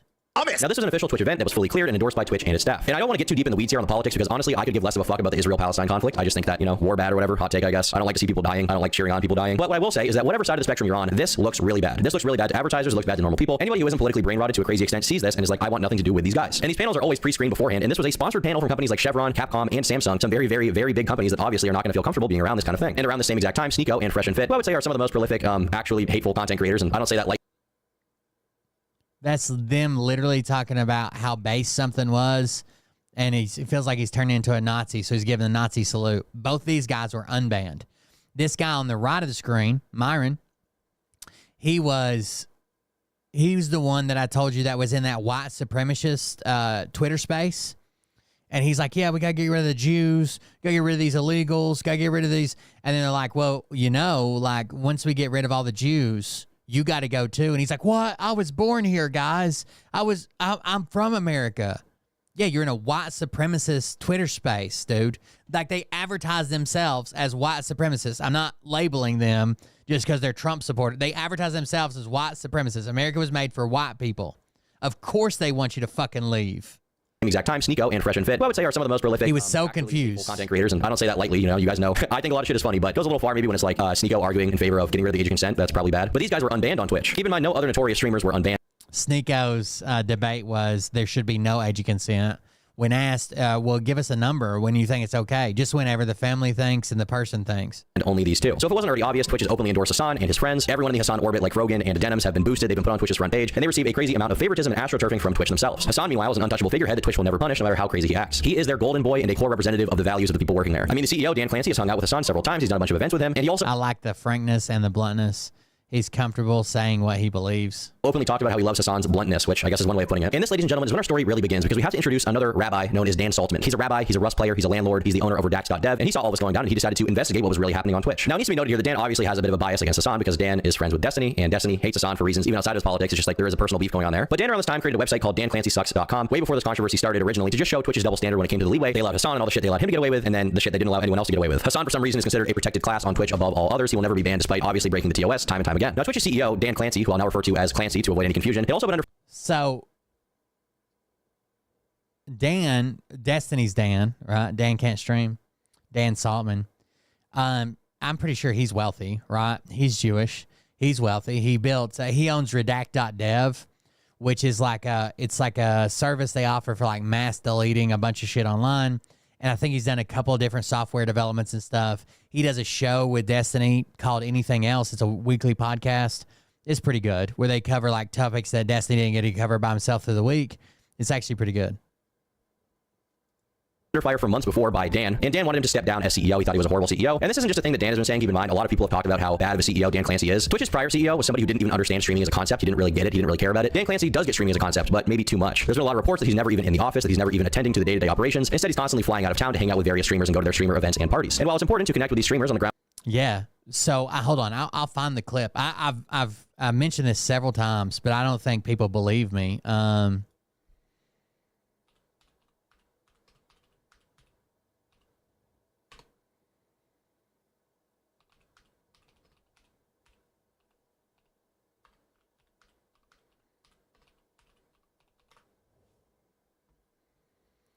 I know. I'm trying to think of who had it. I think it was. Hold on, I know where I can find it. I'll find it over here.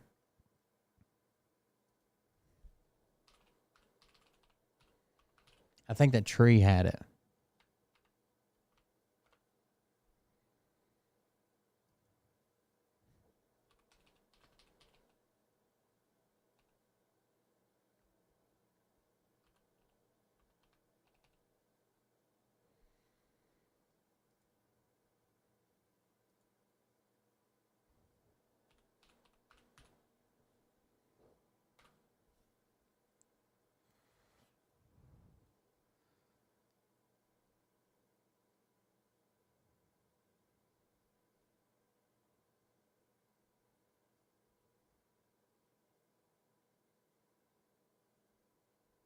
Got their channel permabanned off Twitch.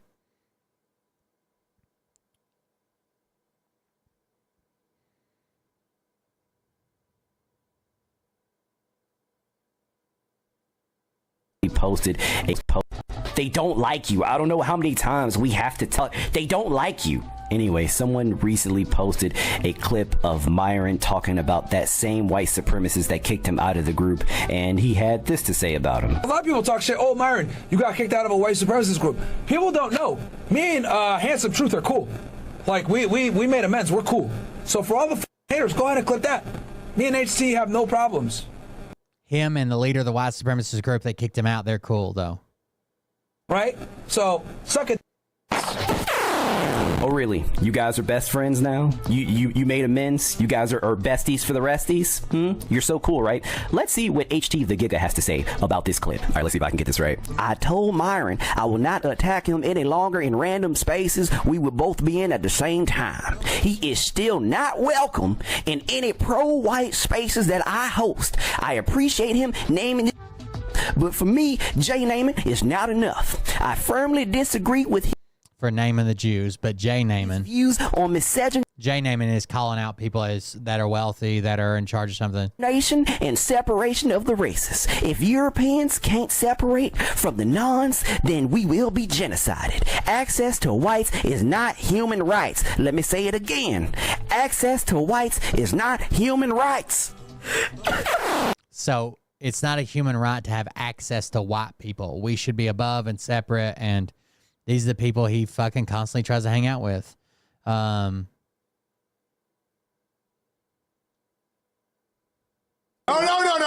Put the clan hood on. See what it feels like. Yell nigger at the mirror filter a few times. Roman salute. Through those eye holes. Throw up that. No, I'm joking. What? Okay, but go ahead. Throw. So that was Hassan Sneeko. I want to see that Twitter space. Very white supremacist. So this makes the fourth time these people verbally whipped. This might be part of it. I can't believe how quick that was. I can't believe how fast that was. Can I make this interesting? Can I make this interesting real quick? Myron, you were in MySpace the other day, and I said, you're doing a great job calling it these Jews, but, if we take this country back, we want it for white folks, and would you go home? And you said, I was born here, and I'm not going anywhere. And this is where I think the problem... Did you hear that? You're doing a great job calling out the Jews. Thank you for that. But I told you, when we take this country back for the whites, you're going to have to go home. Would you go home? And you said, I was born here. I can't believe how quick that was. I'm rerunning it. Can I make this interesting? Can I make this interesting real quick? Myron, you were in MySpace the other day, and I said, you're doing a great job calling it these Jews, but, if we take this country back, we want it for white folks, and would you go home? And you said, I was born here, and I'm not going anywhere. And this is where I think the problem is with working with non-whites, is that once you think you help us, that you're just going to stay in our country. Do you still stand with that answer?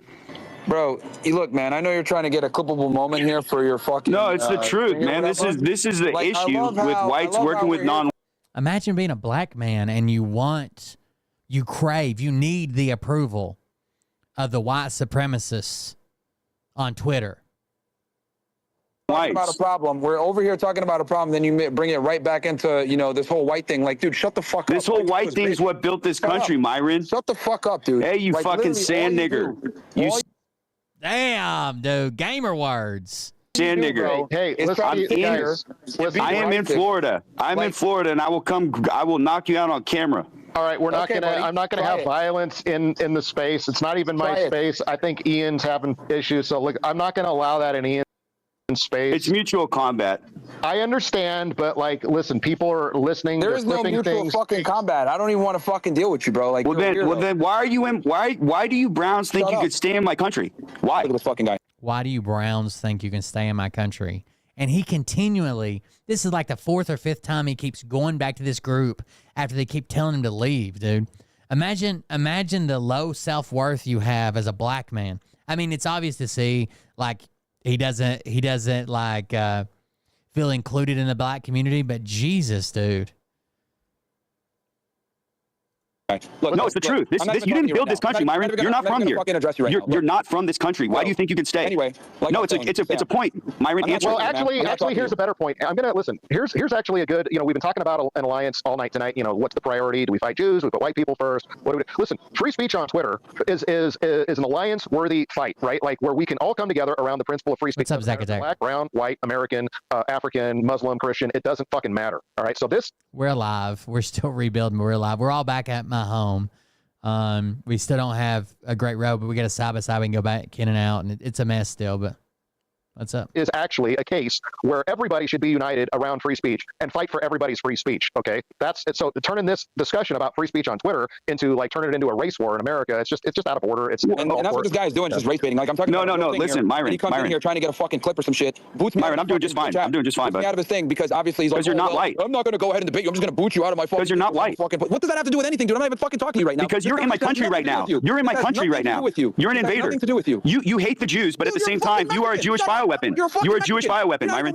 Shut up. Yes, I am. My DNA test is out there, Myron. Get the fuck out of here, dude. You're a fucking Mexican. Shut the fuck up, Jorge. Over here trying to sit there and say, I'm white. My DNA test is out there, Myron. Is yours? Is yours, Myron? Right now, faggot. Shut up. Shut the fuck up. Myron, you are a non-white invader. Jesus, dude.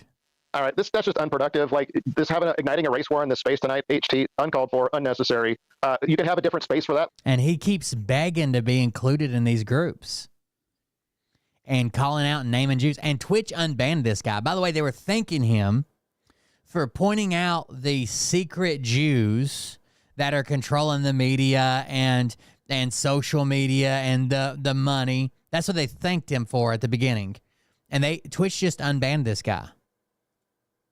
And Sneeko.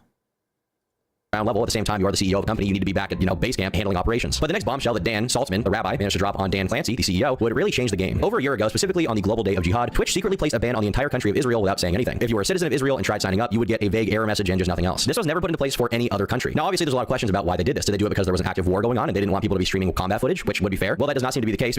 By the way, I think he changed his name. He changed his name to Myron Gaines, but his real name is Amru Fudal. But that's not going to blend in with the white supremacists. Amrou, first name, last name Fudl. That's not going to fly with the white guys.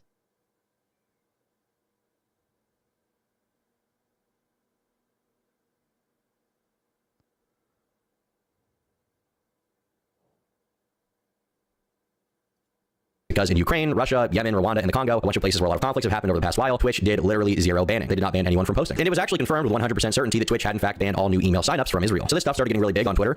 Twitch banned all new email signups from Israel.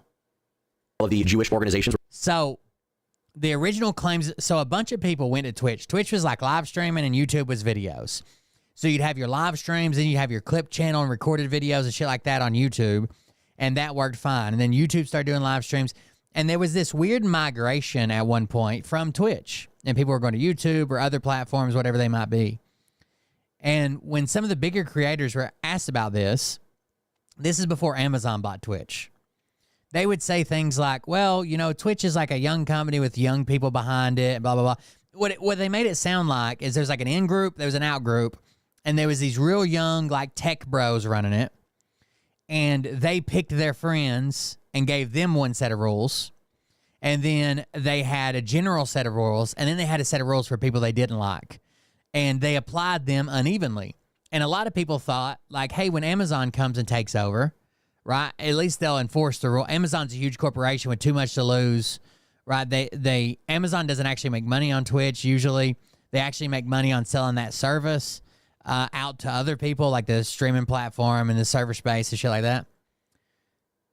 At least they'll enforce the rules, but it doesn't seem like that way. It seems like Amazon has taken a more hands-off approach, and the people who used to run, or the type of people who used to run Twitch, still run Twitch the way they fucking want to. Were posting about it, and as a result, Dan Clancy, the CEO himself, would initially respond after the massive backlash. We wanted to address some concerns we've seen about whether we're preventing Twitch account signups in some regions. When signing up for a Twitch account, you can select an account verification method, email or phone, for added protection. Following the October 7th, 2023 attacks, we temporarily disabled signups with email verification in Israel and Palestine. We did this to prevent uploads of graphic material related to the attack and to protect the safety of users. Signups were not disabled, and we continued to see signups from both regions. Users could choose to sign up with phone verification, but we've learned that inadvertently we did not re-enable email verification signups for either region. We deeply regret this unacceptable miss and the confusion it has caused. We fixed the issue, meaning all affected users can sign up with email verification. We've also heard concerns about whether our community guidelines apply to all content on our service. We continue to enforce our rules as consistently as possible and are actively reviewing content and taking enforcement action where needed. Now, the problem with this is that this is a lie. Quite literally a lie. Bold-faced lie. Even the community note under the tweet is calling the statement a lie, okay? And I find community notes cringe. They're pretty Reddit sometimes, but this one is true, okay? This whole statement is a lie. Both email and phone signups were disabled. While this was happening, the most popular political streamer on their platforms cheering on, spreading terrorist propaganda, and apologetics on stream. And all of that is 1000% true. And not only that, but Hassan has covered plenty of war footage and gotten away with it on stream, which, to be clear, I think he should be able to. But the idea that they're banning these countries from email signups so that they can prevent war footage from being released on Twitch is ridiculous, because there's people watching war footage on Twitch right now. And this is really what lit the fuse and got Dan to go into full crusade mode against Twitch, demanding that their CEO, Dan Clancy, step down, demanding that Hassan be banned, and demanding that their trust and safety team be entirely restructured. He would start doing live streams, compiling everything he had found, all the crazy moments from Hassan, all the misconduct from Twitch. He was bringing it all out. It's kind of insane the amount of work that one guy was able to get done just by tweeting and getting the word out. So people would start sending him info to further the investigation, and some of the stuff that came out is pretty insane. I'm not gonna lie. It is pretty nuts. For instance, Twitch's director of trust and safety was found to have been fired for her previous job for anti-Semitism Amru Fudal. These posts were apparently so severe that their place of work was called out in front of the British Parliament. I have a Cubanensis, a mushroom story. I have been on PNAT, so it's super strain, Natalensis. They say that cube is a cube is a cube, Super strain's pretty wild. That's like the they are real fast growers. They have a big yield, but they're really, really small. It almost looks like shake or something down at the bottom of a bag. But man, they kick my ass. And requested to be investigated. Keep in mind, this is the same exact person that was in charge of banning appeals and user reports at Twitch. And all these user reports were apparently going to Egypt, which has a 95% unfavorable view of Jews over there. When the people at your live panels, the people you unban, the people on your staff and trust and safety team, the people you endorse, the people you do events with, and those who represent your entire company as a figurehead are all people who are on record giving sympathy to terrorists, and you're complicit in banning an entire country that makes up 75% of the global population of that one ethnicity being Jews, which a lot of your associates have been ranting about how much they hate that ethnicity, I think it's not really surprising that a lot of people are calling Twitch anti-Semitic, right? Whether or not it's an intentional thing, which it rarely is, there's rarely some kind of global conspiracy about these things, right? Whether it's an intentional thing or not, it seems like something really bad is going on at Twitch. And Dan Saltman, the certified rabbi himself, is a coder, a programmer, so he would make websites like twitchorterrorist.com, comparing quotes from Twitch streamers to quotes from actual terrorists to see. That's wild. Twitch, I don't know if you guys have seen this or not. He is a programmer and seems to be decent at it.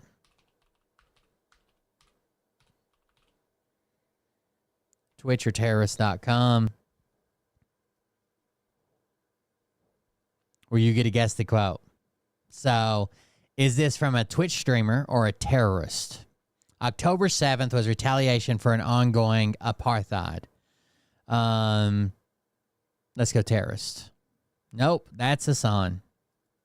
10-7 wasn't an act of liberation. And it's got the clips here.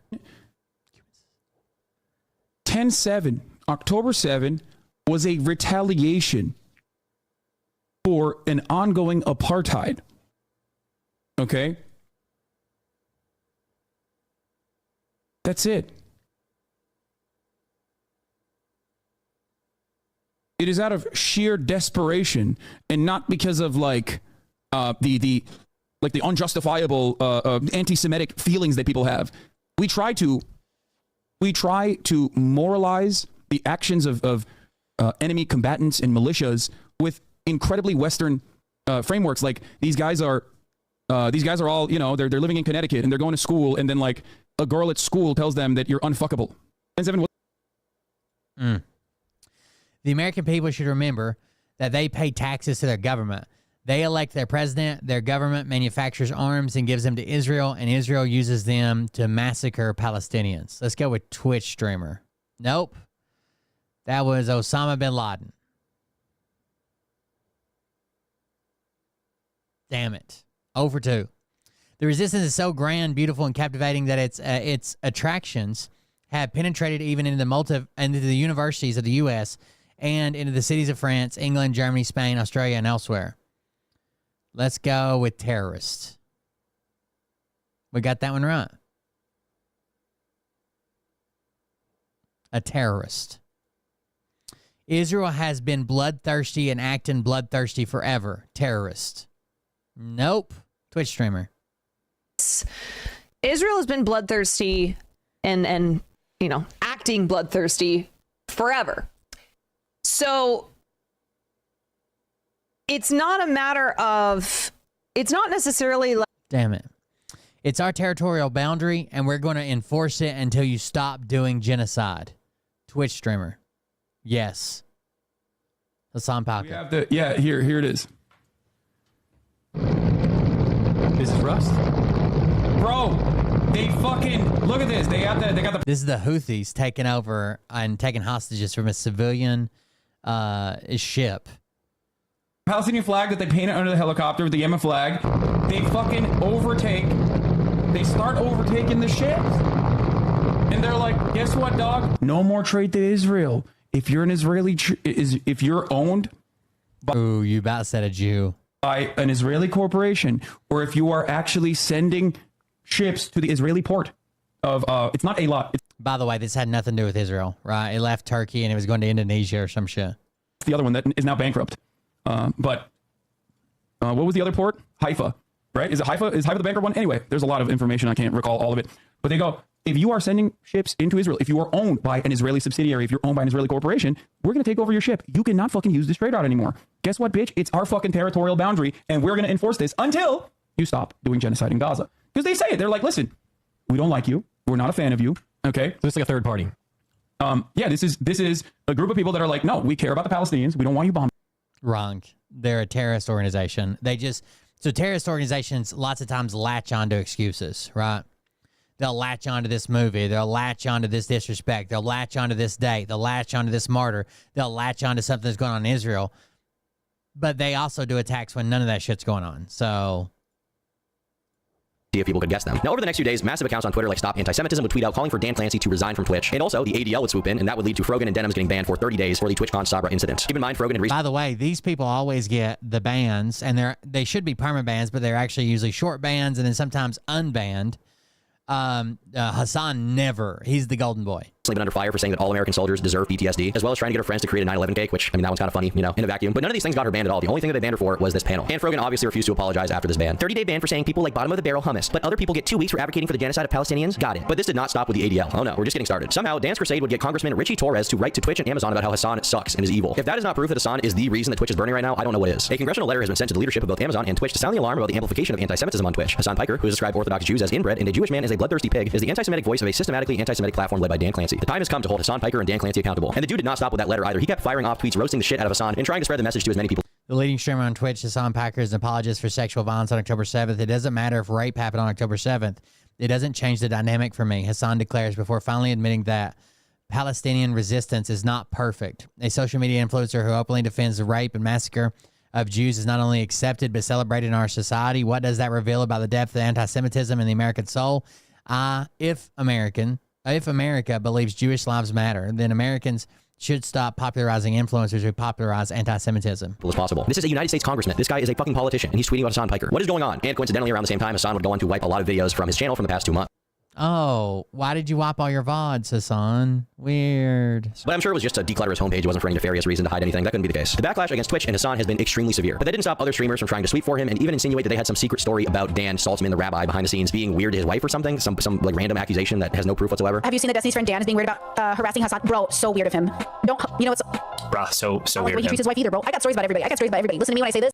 The way he tweets his wife either. I got stories. No, nothing to back it up. Oh, she got stories about how Dan treats his wife, apparently. Huh, interesting. Like any of these men. These men, the way they talk about the women in their lives and like, why do women like me? And H3H3 also threw his hat in the ring and officially burned his bridge with his former co-host Hassan, calling him out on stream and making a follow-up video on YouTube called I Won't Let Hassan Piker Lie About Me to his audience. H3 and Hassan have such a detailed history and relationship. They're kind of like star-crossed lovers who have their own separate video purely because of how nuts their drama has been. I've done a few in the past, obviously, but a lot has happened since then. But I think what's important to keep in mind here is that Ethan has said several times that he is not a Zionist or a supporter of Israel. He just doesn't want the citizens of Israel to get glassed off the face of the earth, which I think is a relatively fair thing to say. But this apparently was too much of an extreme take for Hassan. This was extremist rhetoric, so that basically led the relationship to crumble and I used to like Ludwig, but Ludwig's so close with Hassan that when he was reviewing this controversy, he went above to edit out the negative clips that people said about Hassan. Leave in the clips that Hassan says about Asmongold, but edit out the clips. Fuck Ludwig. And burn and get to the point where it is today. Hassan would also continue crying on Twitter about Ethan criticizing him. So now it's time to get into the philosophy of this ad boycott, because I am generally against ad boycotts, and I'm even generally against this one, despite the fact that I think if there is an ad boycott, it is technically the most deserved one ever. Dan's philosophy with his crusade was that Twitch was never going to listen to purely public outcry, so the only natural thing that he could do to stop the terrorist propaganda being spread on their site was to target their advertisers. Made a video on what you should do right now. Absolutely fuck Twitch for making me do this cancel culture, cuck, fuck, simp, loser shit. I didn't ask to be the apocalypse foot soldier henchman. Everything's been tried. They don't care. So name and shame, it's all that's left. Now, a lot of people, including me, disagreed with the strategy because we YouTubers have been down. I think going after sponsors is a bad idea. That could affect a lot of Twitch creators like who didn't do nothing. Yeah, but Twitch is cringe and not based. Also, I'm sure Twitch will cave before it gets to YouTube tier status. Did you see they are unironically blocking Israelis from creating Twitch accounts? Like, actually, there's a line of code to ban Israeli signups. Down this road before with people like Matt's What It Is starting an ad boycott that affected several creators' income, and they had nothing to do with it ultimately. And we also have the example back in the day where PewDiePie made some. And that's when, I don't know if you guys remember, but we were watching a police video. It was like a DUI arrest. And then I started talking about something about Trump and something he said, and I got a warning that I usually go under the just chatting because we talk about everything. Is politics part of it? Sure, but we talk about police videos and shit that I found and my favorite screwdriver, stupid shit, right? Well, I got a warning that I wasn't in the right category for my content, and that there was a chance that somebody might see something explicit or that maybe caused them some type of mental anguish or some shit. And then if I didn't start aligning my categories correctly, I could face disciplinary action. And I'm like, what the fuck? So now I just have to stream in politics, no matter what I'm talking about, because our show randomly changes. And even if I'm watching a police video or whatever on just chatting, if I want to talk about anything related to politics, I could get in trouble for not going and changing. Like if someone asks a question in chat about Trump or the election or this, and I start talking about it, then I could get in fucking trouble and potentially banned. But they won't do anything to fucking Hassan.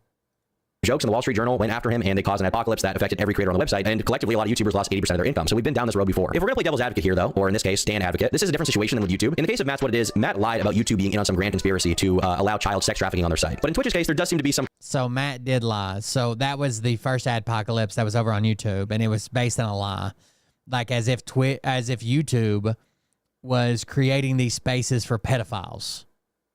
Kind of conspiracy to suppress people from Israel from even being able to be on the site. It's literally in their fucking code. And on top of that, Dan Clancy endorses Hassan. Hassan puts terrorist propaganda on his streams. Hassan never gets banned. So it's not a situation where I really feel bad for Twitch. My only concern would be that encouraging a culture of ad boycotts can cause a lot of problems. I've already seen a number of Reddit posts about how, oh, well, they want to... There used to be code. You never reported anybody else. You made a response to them.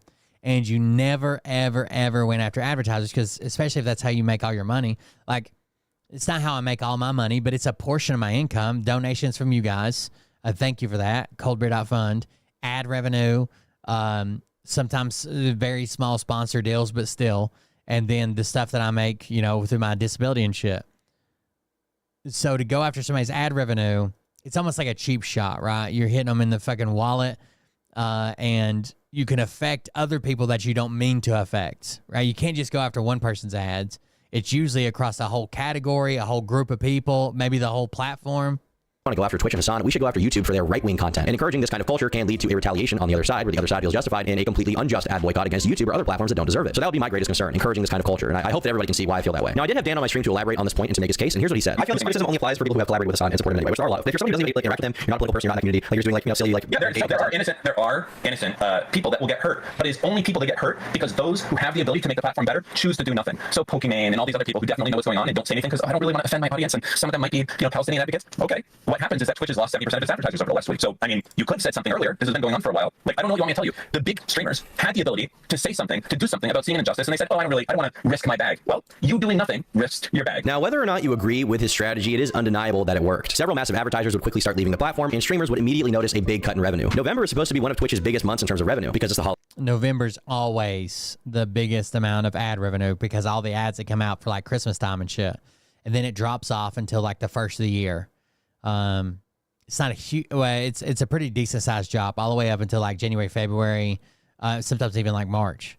Holiday season, and a lot of companies are advertising a lot because people buy a lot of shit during the holidays. But a lot of streamers, like the stock guy, reported that their ad revenue was cut by 80%, which is insane. Interestingly, once advertisers started pulling out, Twitch would make a statement about how they had lied earlier. They didn't really acknowledge that they lied, but instead they made an update to their TOS and said that you can no longer use the word Zionist in a derogatory way. As a part of our hateful conduct policy, we prohibit the use of terms that may not be harmful or abusive in isolation, but can be used as a slur or to denigrate others in certain contexts. In line with that approach, starting today, Isn't it weird you have to bully a corporation to not let people be anti-Semitic? The term Zionist to attack or demean another individual or group of people on the basis of their background or religious belief is against our rules. We recognize that Zionist and Zionism also refer to a political movement. Using the term to refer to the political movement, whether in a supportive or critical way, does not violate our hateful conduct policy. Our goal is not to stifle conversation about or criticism of an institution or ideology, but to prevent coded hate directed at individuals and groups of people. We include examples of the language we prohibit in our enforcement notes here. Despite the fact that all of this was already against the rules of Twitch on paper, I guess they felt the need to make it clear that Zionist is now a slur, instead of just banning the person responsible for it in the first place. It's very strange how Twitch wants to protect Hassan, because on one hand, I don't really like ad boycotts, but at the same time, Twitch is protecting this guy that's putting a lot of crazy shit on their platform, and even to this day, they refuse to get rid of him. It's really strange how they just have this attachment to this one guy. And Dan, in classic Dan fashion, would respond to this change saying essentially, too little, too late, El Bozo, Clancy step down now. Now, as this adpocalypse has been unfolding, a lot of people have taken note, right? I've covered it a decent amount on my streams over on the Dark Live channel. Check it out. You're missing out if you're not. And a lot of other commentary channels have taken note, with one of them being one of Hassan's friends, Ludwig. He's a massive streamer on Twitch. At one point, I think he's the biggest streamer on Twitch, actually, in terms of sheer numbers, and obviously he's a very successful. There aren't a lot of banned words, no.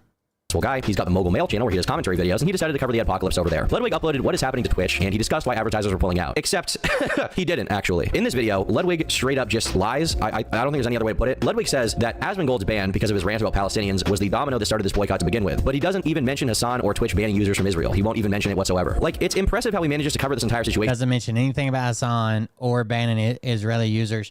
And Ludwig is not the guy I go to for my news, but it seems like the topics I've seen him cover, he at least tries to cover them fairly. It's not like he's hiding. There may be like a little piece of like minutia that he didn't pick up, but I've been researching it, so I did. But this is like all over fucking Twitter, right? It's out there. He knows this. He knows Hassan's part of it. He knows that they were literally not letting new accounts sign up from Israel. And make it seem legit to an outsider who has no other context who might not know what's going on. But first, I swear, like, I hate moving platforms. It's so integration, this, that, the other. Twitch is a lot better on copyright stuff. YouTube jumps the gun a lot of times for copyright and doesn't even let you do like fair use stuff. But I'm thinking about going back to fucking YouTube and doing members, I guess, since I don't have subscriptions. We have to talk about why they pulled out. Where did the advertisers go? Do they hate Twitch all of a sudden? Well, the genesis of this, as far as I can tell, is when Asmon got banned off of Twitch. The Hassan glazing was so bad that even the top comments are all... Not the first time. You're right. I think somebody did a thing where he specifically edited out so many times of Hassan stuff. ...out for this, and they're like, look, if you're going to cover a situation with your friends, you need to at least tell the truth. Lud, you're better off not covering a topic if you have to tiptoe around so much stuff to avoid offending friends. Lud, buddy, if you were so against mentioning Hassan, why even make this video, man? He's literally at the center of the story. There's zero way to talk about it in good faith without covering his involvement. And yeah, they are right. The amount... I'm afraid Kick's where I'm going to end up if I keep getting banned. Ludwig does in this video perfectly illustrates how much power Hassan has in the Twitch community. Even a massive streamer like Ludwig is terrified to remotely say anything. And Ludwig is, we just saw this video the other day, Ludwig's contract, his exclusivity contract with YouTube's almost over. So he's going to start streaming on Twitch again. Not all the time, but he's going to be streaming on, right now he's on a contract where he can only stream on YouTube. When he got an offer from Twitch, he became like a huge streamer. He had a subathon. He had the most subs ever at one point, and Twitch and YouTube both offered him a contract. YouTube's contract was better, so he went to YouTube. So right now he can only exclusively stream on YouTube. That contract runs out at the end of this month. So he's going to start streaming on Twitch and YouTube. I still get the money, but I don't know when we're going back to Kick. I don't know. I'm not even streaming on Rumble right now just because I got tired of all the fucking Trump retards. But anyways, if you unsubscribe from Kick, I'm not going to be mad.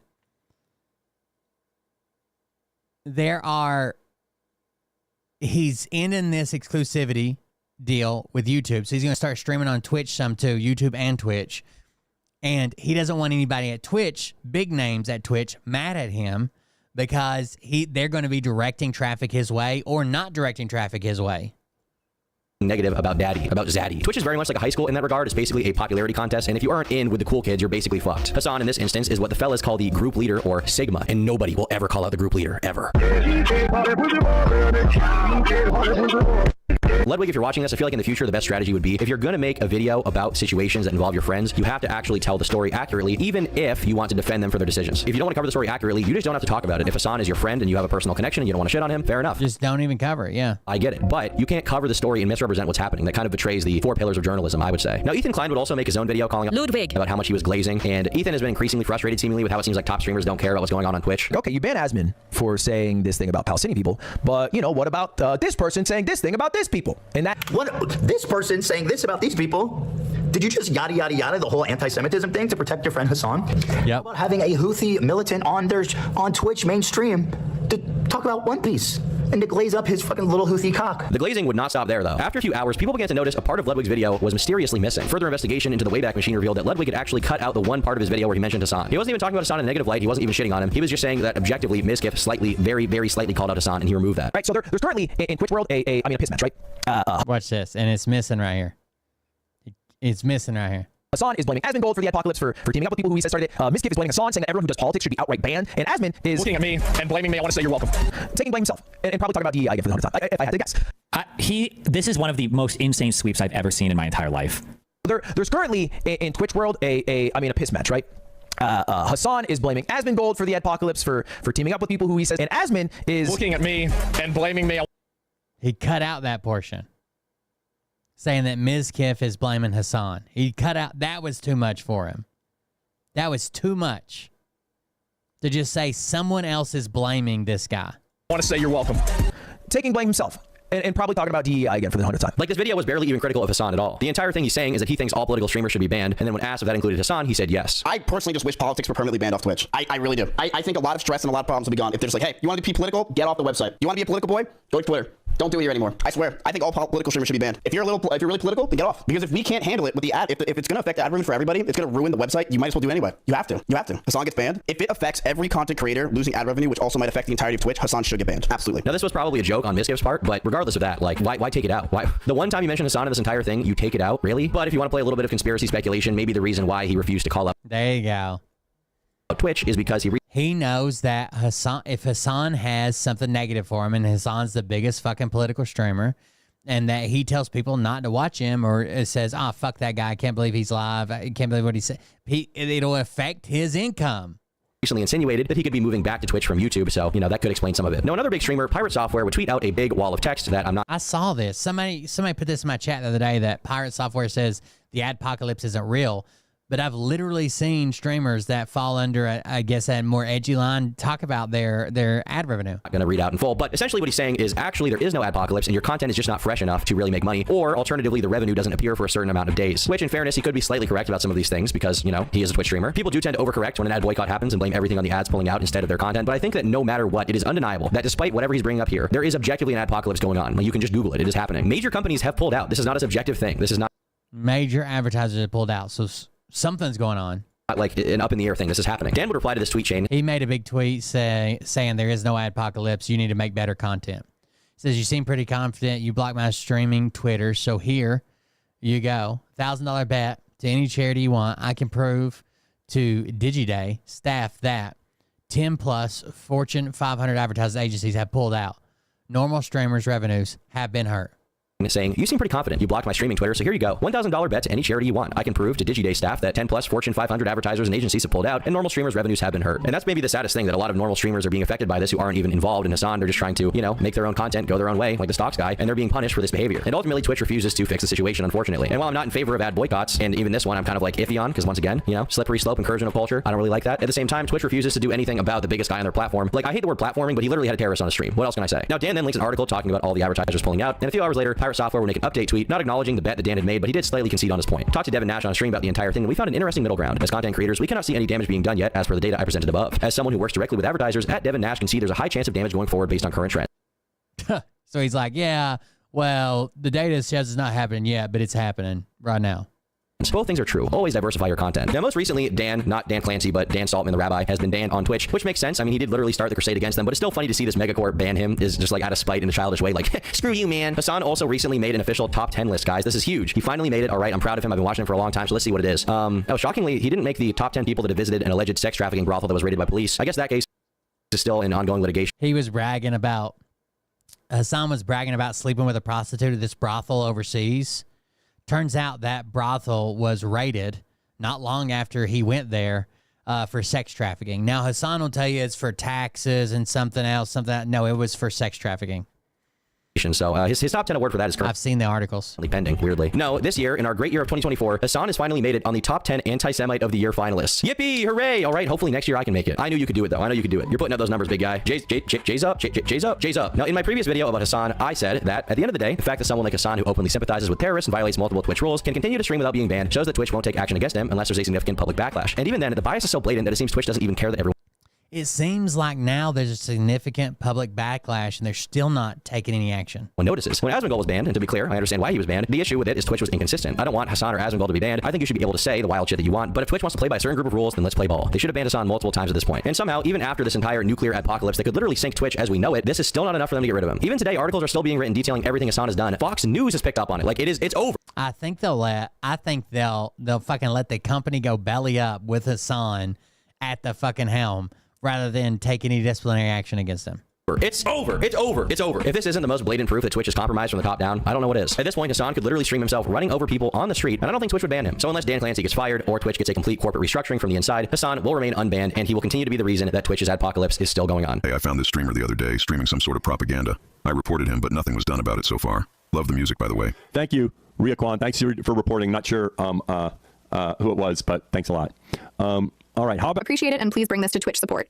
Airy Summer, yeah. I've reached out several times, but just seems to have zero response. I even checked in the Houthis are U.S. designated terrorist group, but maybe they have a lot on their plate. I don't know. Bye. Maybe they have a lot on their plate. The guy that's interviewing active terrorists, calling them base and talking about how cool their swords are. Jesus Christ. All right, guys, I'm out. Thank you all for joining us. Enjoy Thanksgiving today, I guess, tomorrow. Enjoy your Thanksgiving. I don't know if I'll stream much. I'll probably put some videos on TikTok. I might go live from my phone. But I'm spending it with my family earlier in the day and then going to Mariah's family's and hanging out for Thanksgiving. Enjoy your Thanksgiving tomorrow. It is tomorrow, right? Yeah, today, tomorrow, whatever. You guys have a happy Thanksgiving, and we'll see you after the holidays for sure. And then in between, we'll see what we can do. Happy Thanksgiving, guys. And we'll see you all in the next one. Have a good night. Oh, support the stream if you can. I'm still in between. I don't have a job right now because Hurricane Helene and Adpocalypse is going on. Support the stream if you can. Coldbeer.fund. If you can't, that's cool. But we appreciate it. Have a good night, guys. But I can tell you this about if this douchebag happens to see this particular show, you don't have the fork and balls to call out the people on this planet by name and tell them exactly who they are and tell them the rest of the world who they are. You don't have the fork and balls. You don't have the balls. Okay, Scott. Here we go, I think I started some shit. Listen off, it's about to get lit. Get the place in the best, you know that stage is set. You better buckle up, cause you ain't seen none yet. No. I was in a hoodie. It's really windy. I think the high was in the 40s today or so.